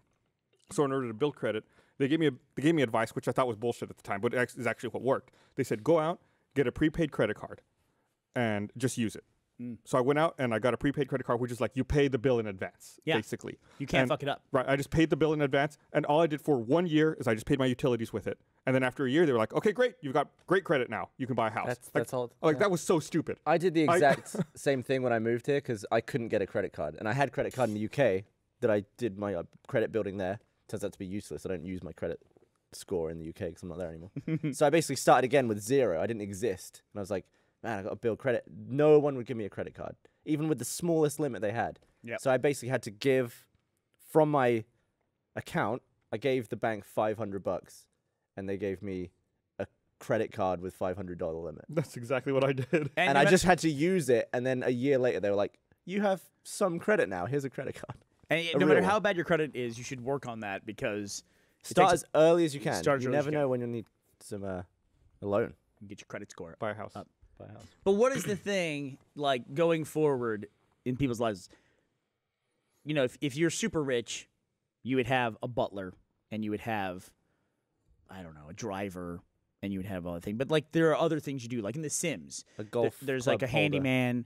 There's a gardener. That kind of thing. Maid. Like, maid. There you go. Like, what is the thing you recommend to somebody that if as soon as they have the ability to afford something like that, what's the first thing they should do that makes their lives so much easier? For me, I would say Depends where they live. getting anyone else to like do your yard work and mow your yard is like the greatest fucking thing ever. Maybe it's because we live in Texas, but it's like I have never regretted spending the money that I spend on having someone else mow my yard. It's like I'm so fucking happy about that. Also, I've only mowed. Also, my butler's pretty badass.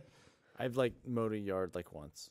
Really? That's how I earned Did- so much money as a kid. I fucking hated Well, it. I did a lot of yard work. Yeah. Yeah, I did a lot of work, but I just never mowed a yard. What happened? I don't Sounds like know. there's some I story don't know. here. I guess it Fucking was like killed one of a those guy. things where. His mower went over all the mulch. bush, and it got the broke. bush. Here's what it. I know what it was. I know what it was. My stepdad didn't trust me with the big lawnmower. So I fucking ran Oh, was it over. like a drivable one? It was like a thing. Oh, one of those. He would, it was like a huge thing. Did it have wheels? It was yeah, a John yeah, it was like Deere. you just sit on it. And I'm not even talking about like it was a huge thing. It was huge. I wouldn't trust me with that thing. Yeah. My dad had my- one that it didn't have wheels. It didn't have wheels? No. What did it do? It hovered? Yeah, just like the propeller propelled it up into the air, and he just sort of. Oh, held that's on a to weed it. eater. I've seen those. Yeah. That's Yeah, a yeah. weed eater. Thanks, Chris. That's a weed eater. That's what it is. A weed whacker? Yeah. That's like a spinning wire. Yeah, is that not what you're talking No. No, that's for trimming. That's for like edging. Yeah, I've heard about these. They're like hover lawnmowers. Yeah, my dad had one when I was a kid. That's It was like that tremendously makes it a little bit dangerous. easier to mow a lawn. Yeah, look at this. Is that what it looked like? Is that your dad? Looks just like you. He's not doing anything. That actually, believe it or not, that looks like the garden where you filmed the early slow-mo guy stuff. It kind of does. Yeah. We should get to Turn the. it on. Come on, get to the point. Do you know that there's a law? Do you know what I forget what the name is, but there's a law that says if you're ever watching a how-to video, immediately fast forward to 52 seconds or 32 seconds. That's where the how-to begins. And you can try that on Let's almost try it on every this video. You could, I don't know what the actual amount is though. Let me see though. So when I was, I still am. I'm a, What? That's what he did. Oh, he did? That was the end of it. No, that was that far in, and it was still not started. So I'm allergic to grass. So when mowing the lawn is awful for me. It's really, really bad. And my parents, even though they knew I was allergic to grass, they never let me use that as an excuse for not mowing the lawn. I'd be like, I can't do it. It physically hurts me. They'd be like, just put one of those dust masks on. Like that doesn't do anything. And I'd be like, I don't want to do it. And they would tell me stupid things like, oh, you can make it fun by like cutting your name in the grass and then cutting it around it. I was like, what? What does that mean? That doesn't make it fun. Then you can come in and play with your That makes abacus. it. That makes it take longer. Yeah, right, exactly. It's like, can I make it say "fuck you" and then cut it? No, so I always had to cut it, and eventually we got one of the mowers too, and I got to ride that around. Did that help? It did, Yeah. because at least it was faster. I wouldn't know.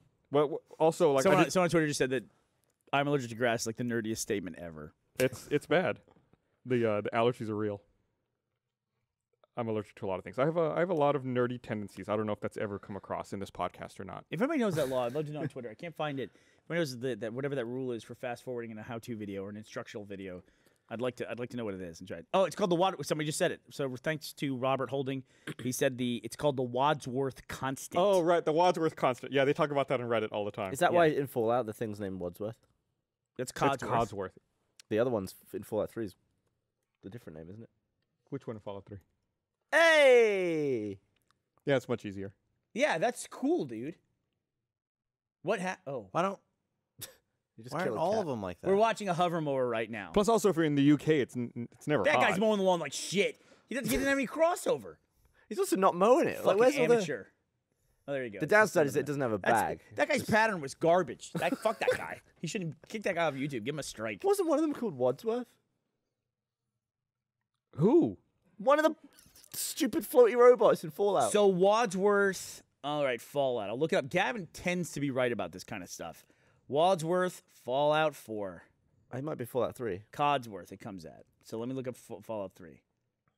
Wadsworth, Fallout Wiki. Let me see what Fallout Wadsworth is. Wadsworth can become the lone wanderer's personal Mr. Handy butler at Megaton in the year 2277. Oh, look at you. Fallout 3. I've played, Hats off to Gavin. I've played a lot of Fallout 3. I've That's never. smug face. I did not know that. His dad's name is Wadsworth. Wadsworth Free. That's why Gavin remembered it. But yeah, that's the only service I have is a lawn dude. You have a lawn dude? Yeah, I mean, you have a lawn dude. You don't have like a housekeeper or anything like that? Mm-mm. It's good. I want people in my house. You like to clean your stuff? Yeah. Your house is kind of messy. I don't know. I've only been I've been to Gavin's house once. It was like the greatest day of my life.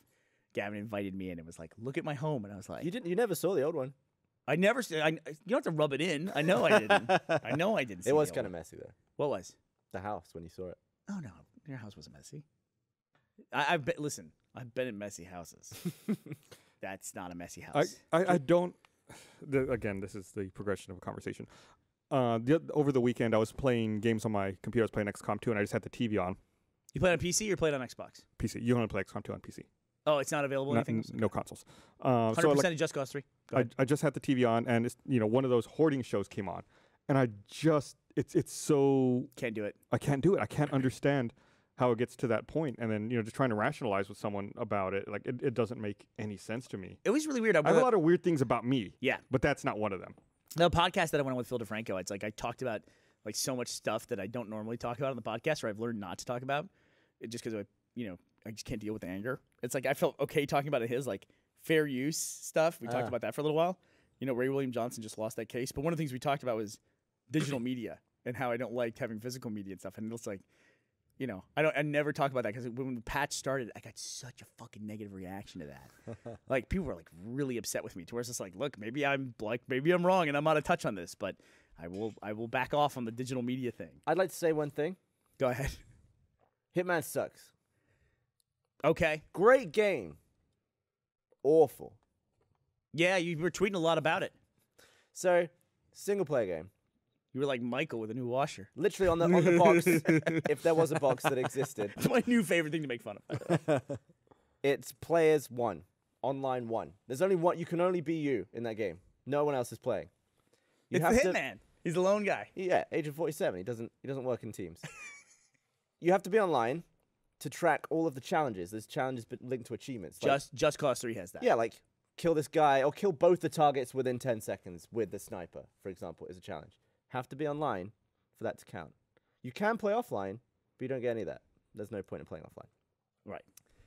As soon as you lose connection to the server, you just get chucked back to the menu. Instantly. And it happened to me at the weekend. Sounded like Yoda. Oh. It happened to me at the weekend maybe 45 times. And the loading times in that game, awful. Every time you get the thing pop up, I've been making clips. You can watch my save films, there's a bunch of them. Every time I get booted, I make a clip. 2.5 minutes to get back into the game. No way. Yeah. So basically, Just Cause 3 has some long load times too. the error comes up, you press A, you load back to the menu. You then have to go online. It says you're gonna go online. You have to press A about 4 times to do that. You wait for it to go online. Then you press load, you wait for that to load. Then you click your save and you wait for that to load for like a minute. Sorry. Because I know you like that series a lot. Gavin likes really, Hitman. Like the actual game pit, when you're playing and you're not panic saving because you know you're going to get booted off, it's very fun. It's funny because when I think of people, not so much when I think of the person here, but when I think of certain franchises, I associate them with certain people. Hitman, I definitely associate that franchise with you. Yeah, I Like- like multi-approach stealth games. I like Splinter Cell, Let too. me name some franchises, and you tell me who they're associated with here. Assassin's Creed, Jack. absolutely Jack, right? Absolutely. Absolutely Jack. Civilization. That's a harder one. You? No, I take Gus. I was But- thinking put a lot Gus. of- I Yeah. didn't say it because. Yeah, but it's funny because and then like Hitman is definitely you. Yeah, I've But always liked him. I like the first one, and that's never seen again. Like in all the clusters of Hitman games that they sell, like bundles and stuff, the first one's never in there. It was never on a console. What about Dead Rising? Oh, you mean who likes that? Yeah. Michael? Michael. Yeah. It's like, but I love that franchise too. But it's like I somehow associate that franchise with Michael. Now, you may be thinking in Hitman, I'll just play up to the point where I need to do the challenge offline, I would be thinking that. and then I'll connect online. Right. No, because your offline saves are not compatible with an online save. This sounds like garbage, dude. It's like extra crap. See, they would and- rather have leaderboards that aren't cheated than a game that is playable. And I will say this, because I just talked about the digital media thing and how I thought I was very right about digital media, and I defended the original Xbox. one design that they wanted to have. Right. But I fully recognize that every time something like this comes up, and for Just Cause 3, even I played it 6 months late. I played it like just recently. And it had the same thing. It had online leaderboards, and there were achievements associated with calling out somebody on your leaderboard or on your friends list, and then you beat their score, and they send it back to you, and you beat their score. And there was like 2 achievements for doing that. And, of course, their online leaderboards didn't work because it was an online component of a game at launch day, and it was like, yeah, it doesn't fucking work because online components of games never fucking work on launch day. And their solution was, oh, we'll just turn it off. Great. So they turned off leaderboards. And it was like, that was like 5 months ago, and I was reading post after post of people saying, when is this coming back? What's happening? And it was just like forever. And eventually, like while I was playing it, all of a sudden my leaderboard just kicked in again. Huh. But I fully recognize that like when these things happen, it just shows we are not ready for an online console, not a fully online console, because it just like it wouldn't work, and then you wouldn't have anything. You'd have a Anytime break. a game came out, it wouldn't work. It just wouldn't work. Did you see? Now that's any different than what we have now, because people put online components and stuff, and it never works. Did you see the problem people were having with the Division when that launched? Oh, the doorways shit? Yeah, or that people would have to get in line to use a computer. What is that? How What? do you not discover that in The- playtesting? There would be a bottleneck where going through the tutorial, essentially, you had to go up and use a computer. But if there were too many people in the room all trying to crowd around it, they couldn't get to it because there was player collision on. So all the players would have to get into a line What? and then, like, one at a time, go up and use the computer. Which, by the way, Chris, was not part of the game. They had to organize a line and tell other people when they showed up to get in the line and yeah, not physically, there are screenshots of players lined up waiting to use a computer. Yeah. Or talk It to wasn't like- It's like all the It shittiest is- parts it's- of real life, I but know, in a game. it's like The Sims, where it's like instead of making your guy an artist or something, it's like no, your guy's sucks, and you have to actually wait for 30 years to go through college and shit. Yeah, wouldn't it be funny from The Sims if there was that option of like, oh, I'm going to have my guy be a politician. And then like, whatever the equivalent of 3 years in Sims is like, yeah, that's just not going to happen for you. Yeah. It's just like, things Yeah, didn't it's work like, out. sorry, yeah. You didn't meet the right people. You don't have enough, whatever it is. It's just not going to work out. Sorry. Game over. You know, that's it. God, yeah. You have to restart, find a new career. Oh, When is that everyone Home lined launched, up? Oh. PS Home had Yeah. the same thing. God. Now, we want to be clear. It's not like you walk up to this thing, and if I understand correctly, I have played none of the Division. You don't walk up to this thing and hit X, and it puts you in line. It is Correct. people who are, like, in line. They got in a line, and then other people will walk up, and they'll come in the room, and they'll say, no, get in line. They, like, have to enforce the line. Does it curve How to the annoying right? is that? For the record, that line does not exist anymore. That was only at launch. Now it happens sporadically enough. I did not experience that line when I played. I don't know. I'll probably play the Division for the first time tonight because I'm going through my backlog. I literally just finished Alien Isolation. I saw you playing that, yeah. Super repetitive game, but wow, they freaking nailed. That was a great game. They nailed the aesthetic and the look and feel of the original Alien movie. Really? Fucking nailed it. That on Gavin. 360? No, it's Xbox One. Yeah. Oh, it was? Yeah. Oh. Well, the one I played was on Xbox it's One. only like a year ago, I think. Yeah, maybe it started off that way. Yeah, right now I'm going 360. between The Division and XCOM 2. Dude, That's what I play a lot of. I got my completionist mode going when I was playing Just Cause 3. And it's one of those things, it's like you're just blazing through the achievements, and then you realize there's one fucking achievement that's going to be a nightmare. And for that one, there's all those challenges on all those islands. You have to get 5 cogs? You had to get 5 cogs, 5 gears in every single one of them. Nope. Yeah, that was fun. That was a lot of fun. And I saved all the flying ones till the end because I could tolerate them the best. Like the fucking boat racing. I hate when they put racing in non-racing games. I don't like that. Like It's in just Red so Dead. easy. It's so easy, right? So easy to put in. Yeah, it's like they have a travel mechanic in the game, so why not just have a travel mechanic with a time on it? And it's just like you're fucking all of a sudden you're racing horses. It's like I didn't buy Red Dead Redemption to be racing horses and wagons and shit like that. I want to fucking shoot people. Another thing about Hitman, right? You racing? It's one level. So that means the next month, when the next level comes out, everyone's going to be pounding the server again to get that. Wait a minute. What? The Yeah. game is one level? Well, there's a tutorial, and then there's one level. There's one level. And That's in- what you just said. And yeah. in April, the second level comes out. Did you pay full price for this game? Fuck. What? They just didn't finish the game in time. I guess they didn't want to delay, so they split it. Basically, what was going to be the original game and some DLC became one little sliver of the original game, and now everything's DLC. What? But for full price. How much? Yeah, or you can buy an intro pack, which is just level 1. How long is it one level?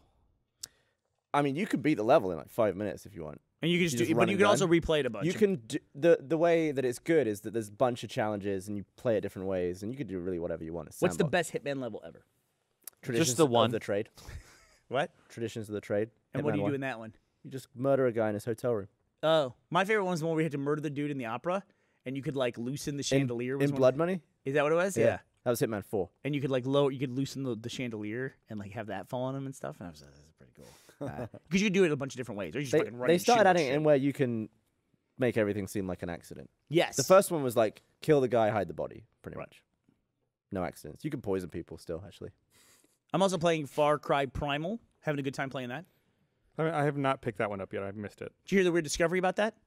What's the same map as Yeah. 4? Yeah. As Far Cry 4, it's the exact same map. Were they trying to hide that? Or were they open about that? I don't feel like they know. should have been pretty open. I think they should have I've been. heard that there are like some connections between Primal and 4, like indicating that it's the same world. Well, I mean, all Ubisoft games are the same world, aren't they? Are they? Like, everything's like... How are they connected? Through Ubisoft's bank account? Is that how they're connected? Because that's what it feels No, like. like same universe. Like, everything's like Abstergo related it's somehow.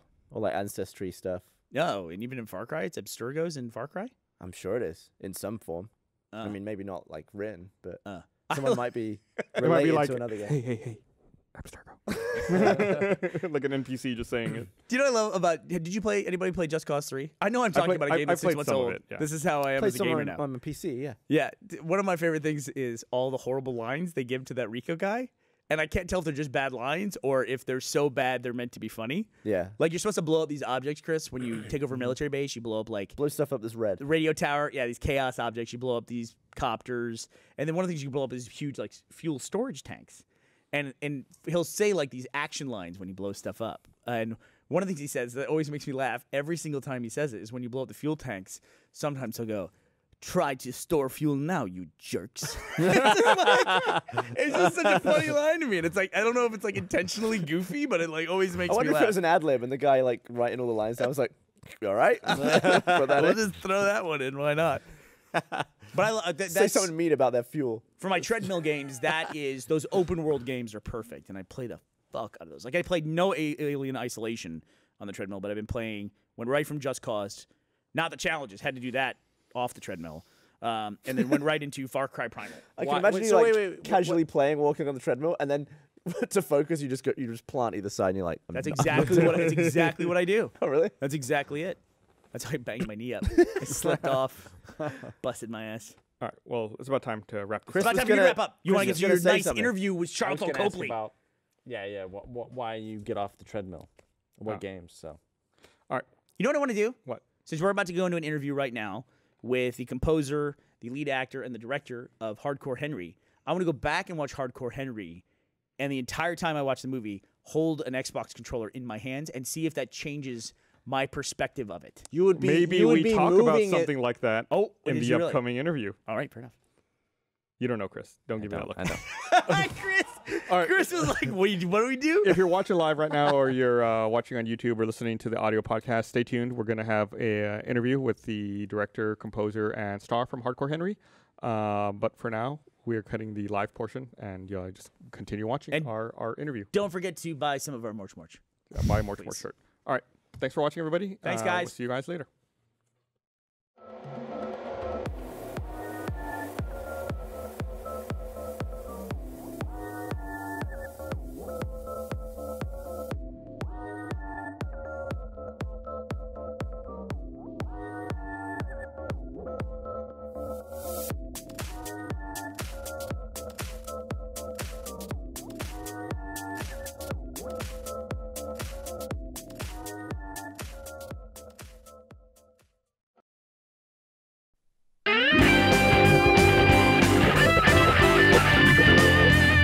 Hello, everyone. Welcome to this special bonus segment of the Rooster Teeth podcast. I'm Gus, I'm Gavin. and we're very lucky today to be joined by some people involved with a movie we're super excited about, Hardcore Henry. We have the director, Ilya, the composer, Dasha, Hi. and the lead, Charlotte Copley. So welcome, for guys. having us. Thanks for coming Yeah. out. Thanks We for having us. we got the opportunity to see the movie last night here at South by Southwest, and this this is a movie we've been excited about for a long time. You know, even going back, we were talking before the camera started rolling that we were huge fans of the Bad Motherfucker music video, which people have been watching the podcast for a while will remember. We talked about it, what was it, like 3 years ago? We talked about it quite a bit. And so Hardcore Henry is a movie coming out in April, I believe? April 8th.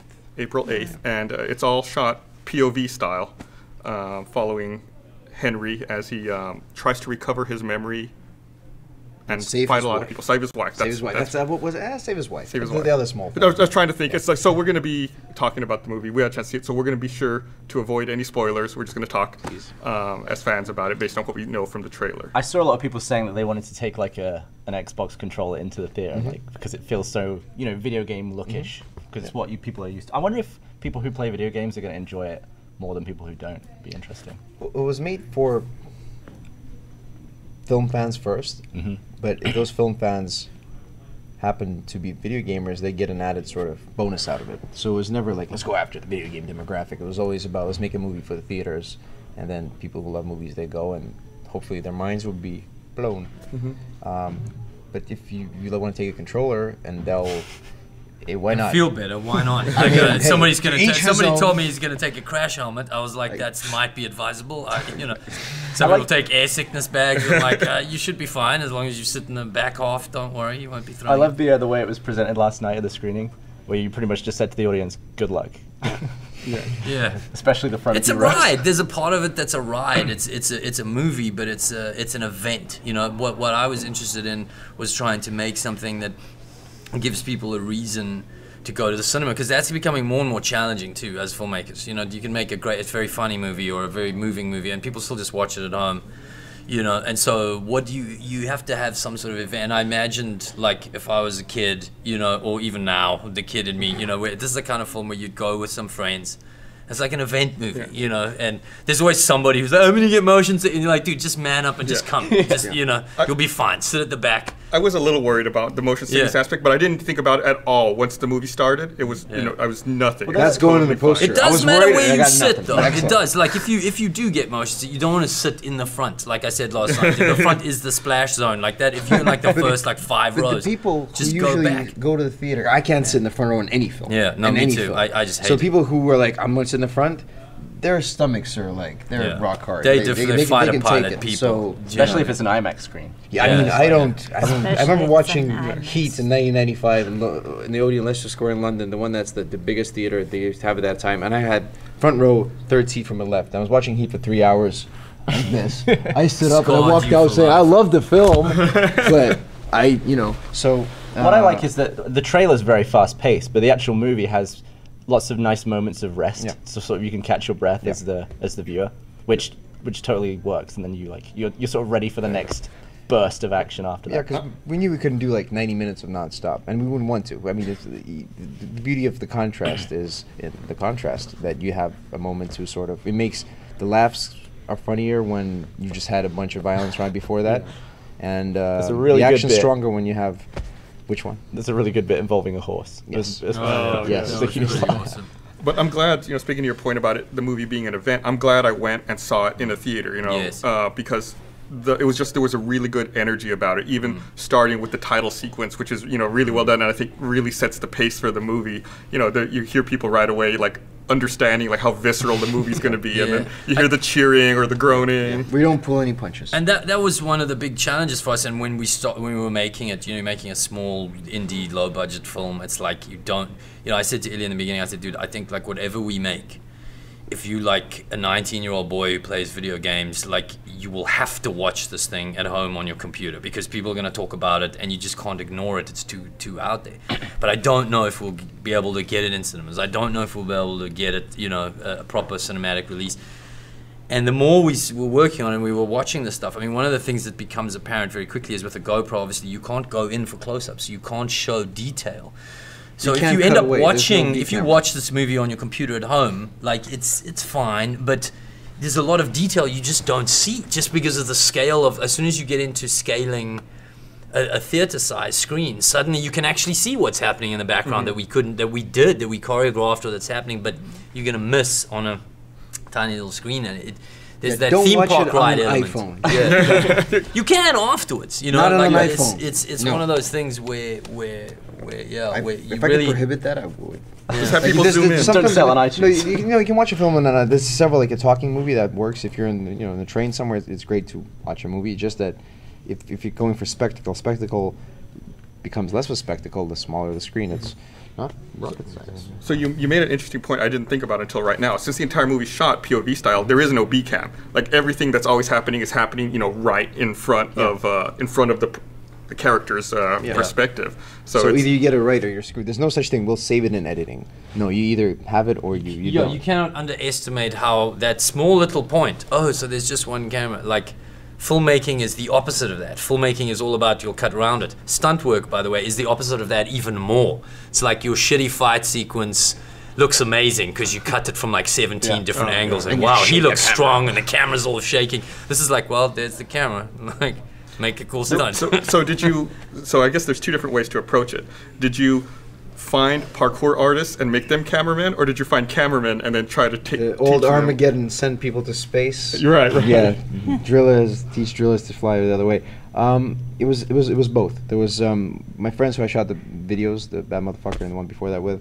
They shot about 2/3 of it, and they're just parkour, and they're pretty athletic guys. They're not like parkour like specialists anymore. They don't like spend too much time on it. They got bigger business, but they shot about 2/3, and then I shot a little bit, just a couple of dialogue scenes with Charlton, and But as it turns out, being set on fire, it's harder to find people who'll do that than can point a camera. So if you have, or running over a bridge and almost dying, That bridge bit. you get that guy, and you teach him to point the camera as opposed to teaching the a guy cameraman to be burning while and shooting. not die. So there's about 13 guys who played Henry. 13 over- Henrys. 13 Henrys, yeah. They're So out there. What was the safety like on that bridge part where they go up the side of the bridge and then across it? The I probably safety shouldn't say was don't fall. that. Is that it? Just like The safety was Fingers the crossed. possibility of We death. went there without anybody. Really? It was just 4 of us. It wasn't like a proper shoot day. We just went. Because the guys are like, another bridge. I used to run in it when I was a kid, and I can probably do it now. Except it's raining. You got a brig that's not too light. It's not too heavy, but it's still not too light. And you're wearing those shoes that are proper dress shoes with big platforms. So you got to run and shoot the guy. And they did like 4 takes straight up, and we just looked at it and we liked. And then didn't really tell the producers until now. Because it's one of the most spectacular scenes in the movie, in the Yeah. whole movie. It stood out. And it cost nothing. It was just 4 guys with a run up the with a bridge. helmet. Yeah, just go up the bridge. And Shalta, you play several versions of yourself. You said, but when you introed the movie last night, you Yeah. said this is the hardest role you'd ever played. Well, it wasn't that the role was the hardest. It was that the movie was the hardest Okay. film I've ever made by a country mile. It was really, really hard. And I've seen you do lots of different accents in lots of Yeah. films, and you were doing like variations upon Variations. variations of Yes, accents, like yes. between each character you play.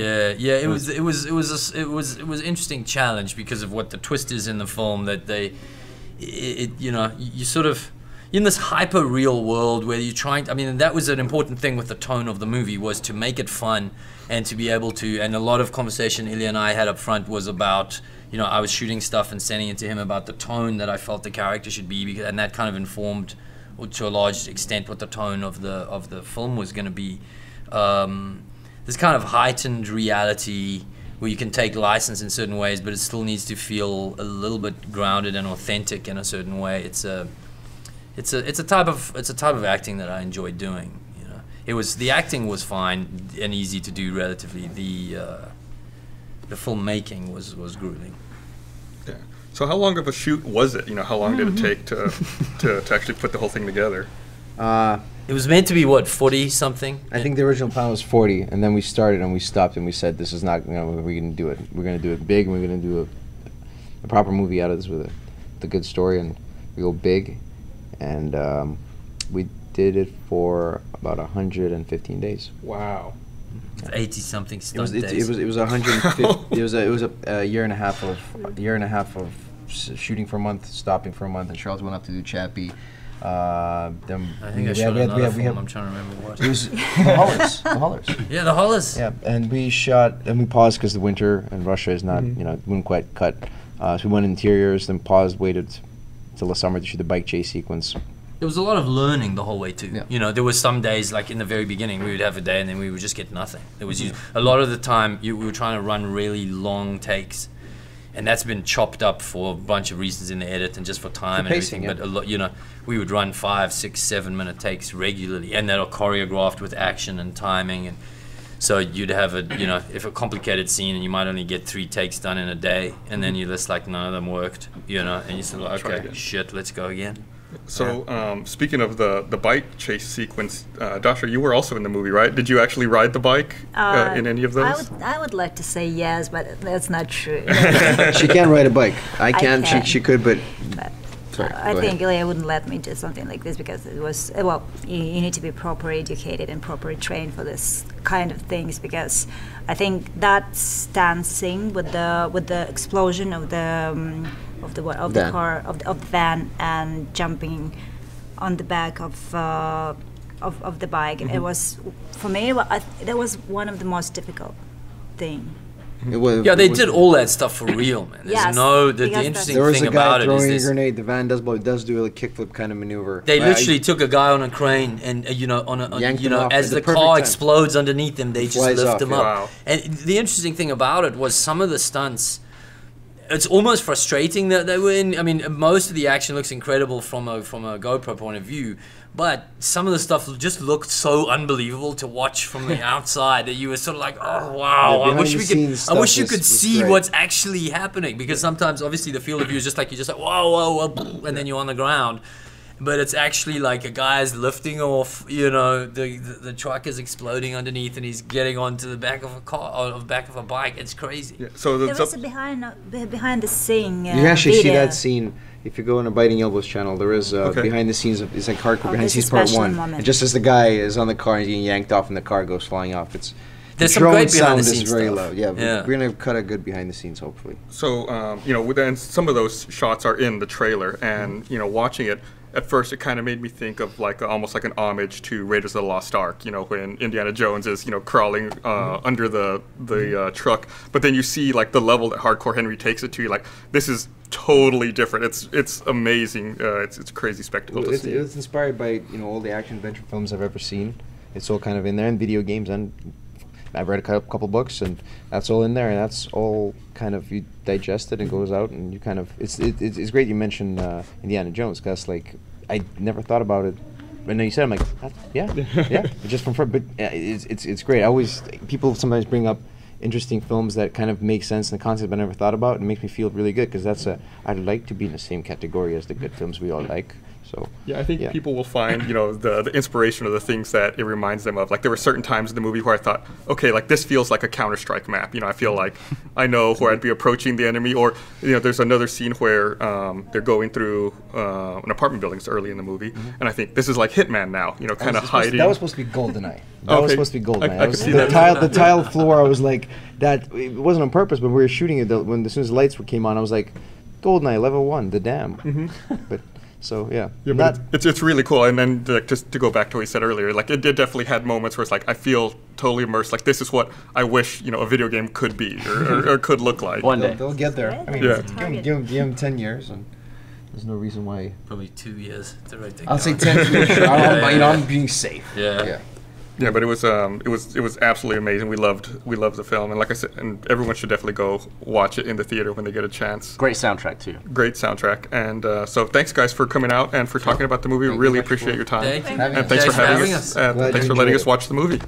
So thanks for watching, everybody. Bye. See ya.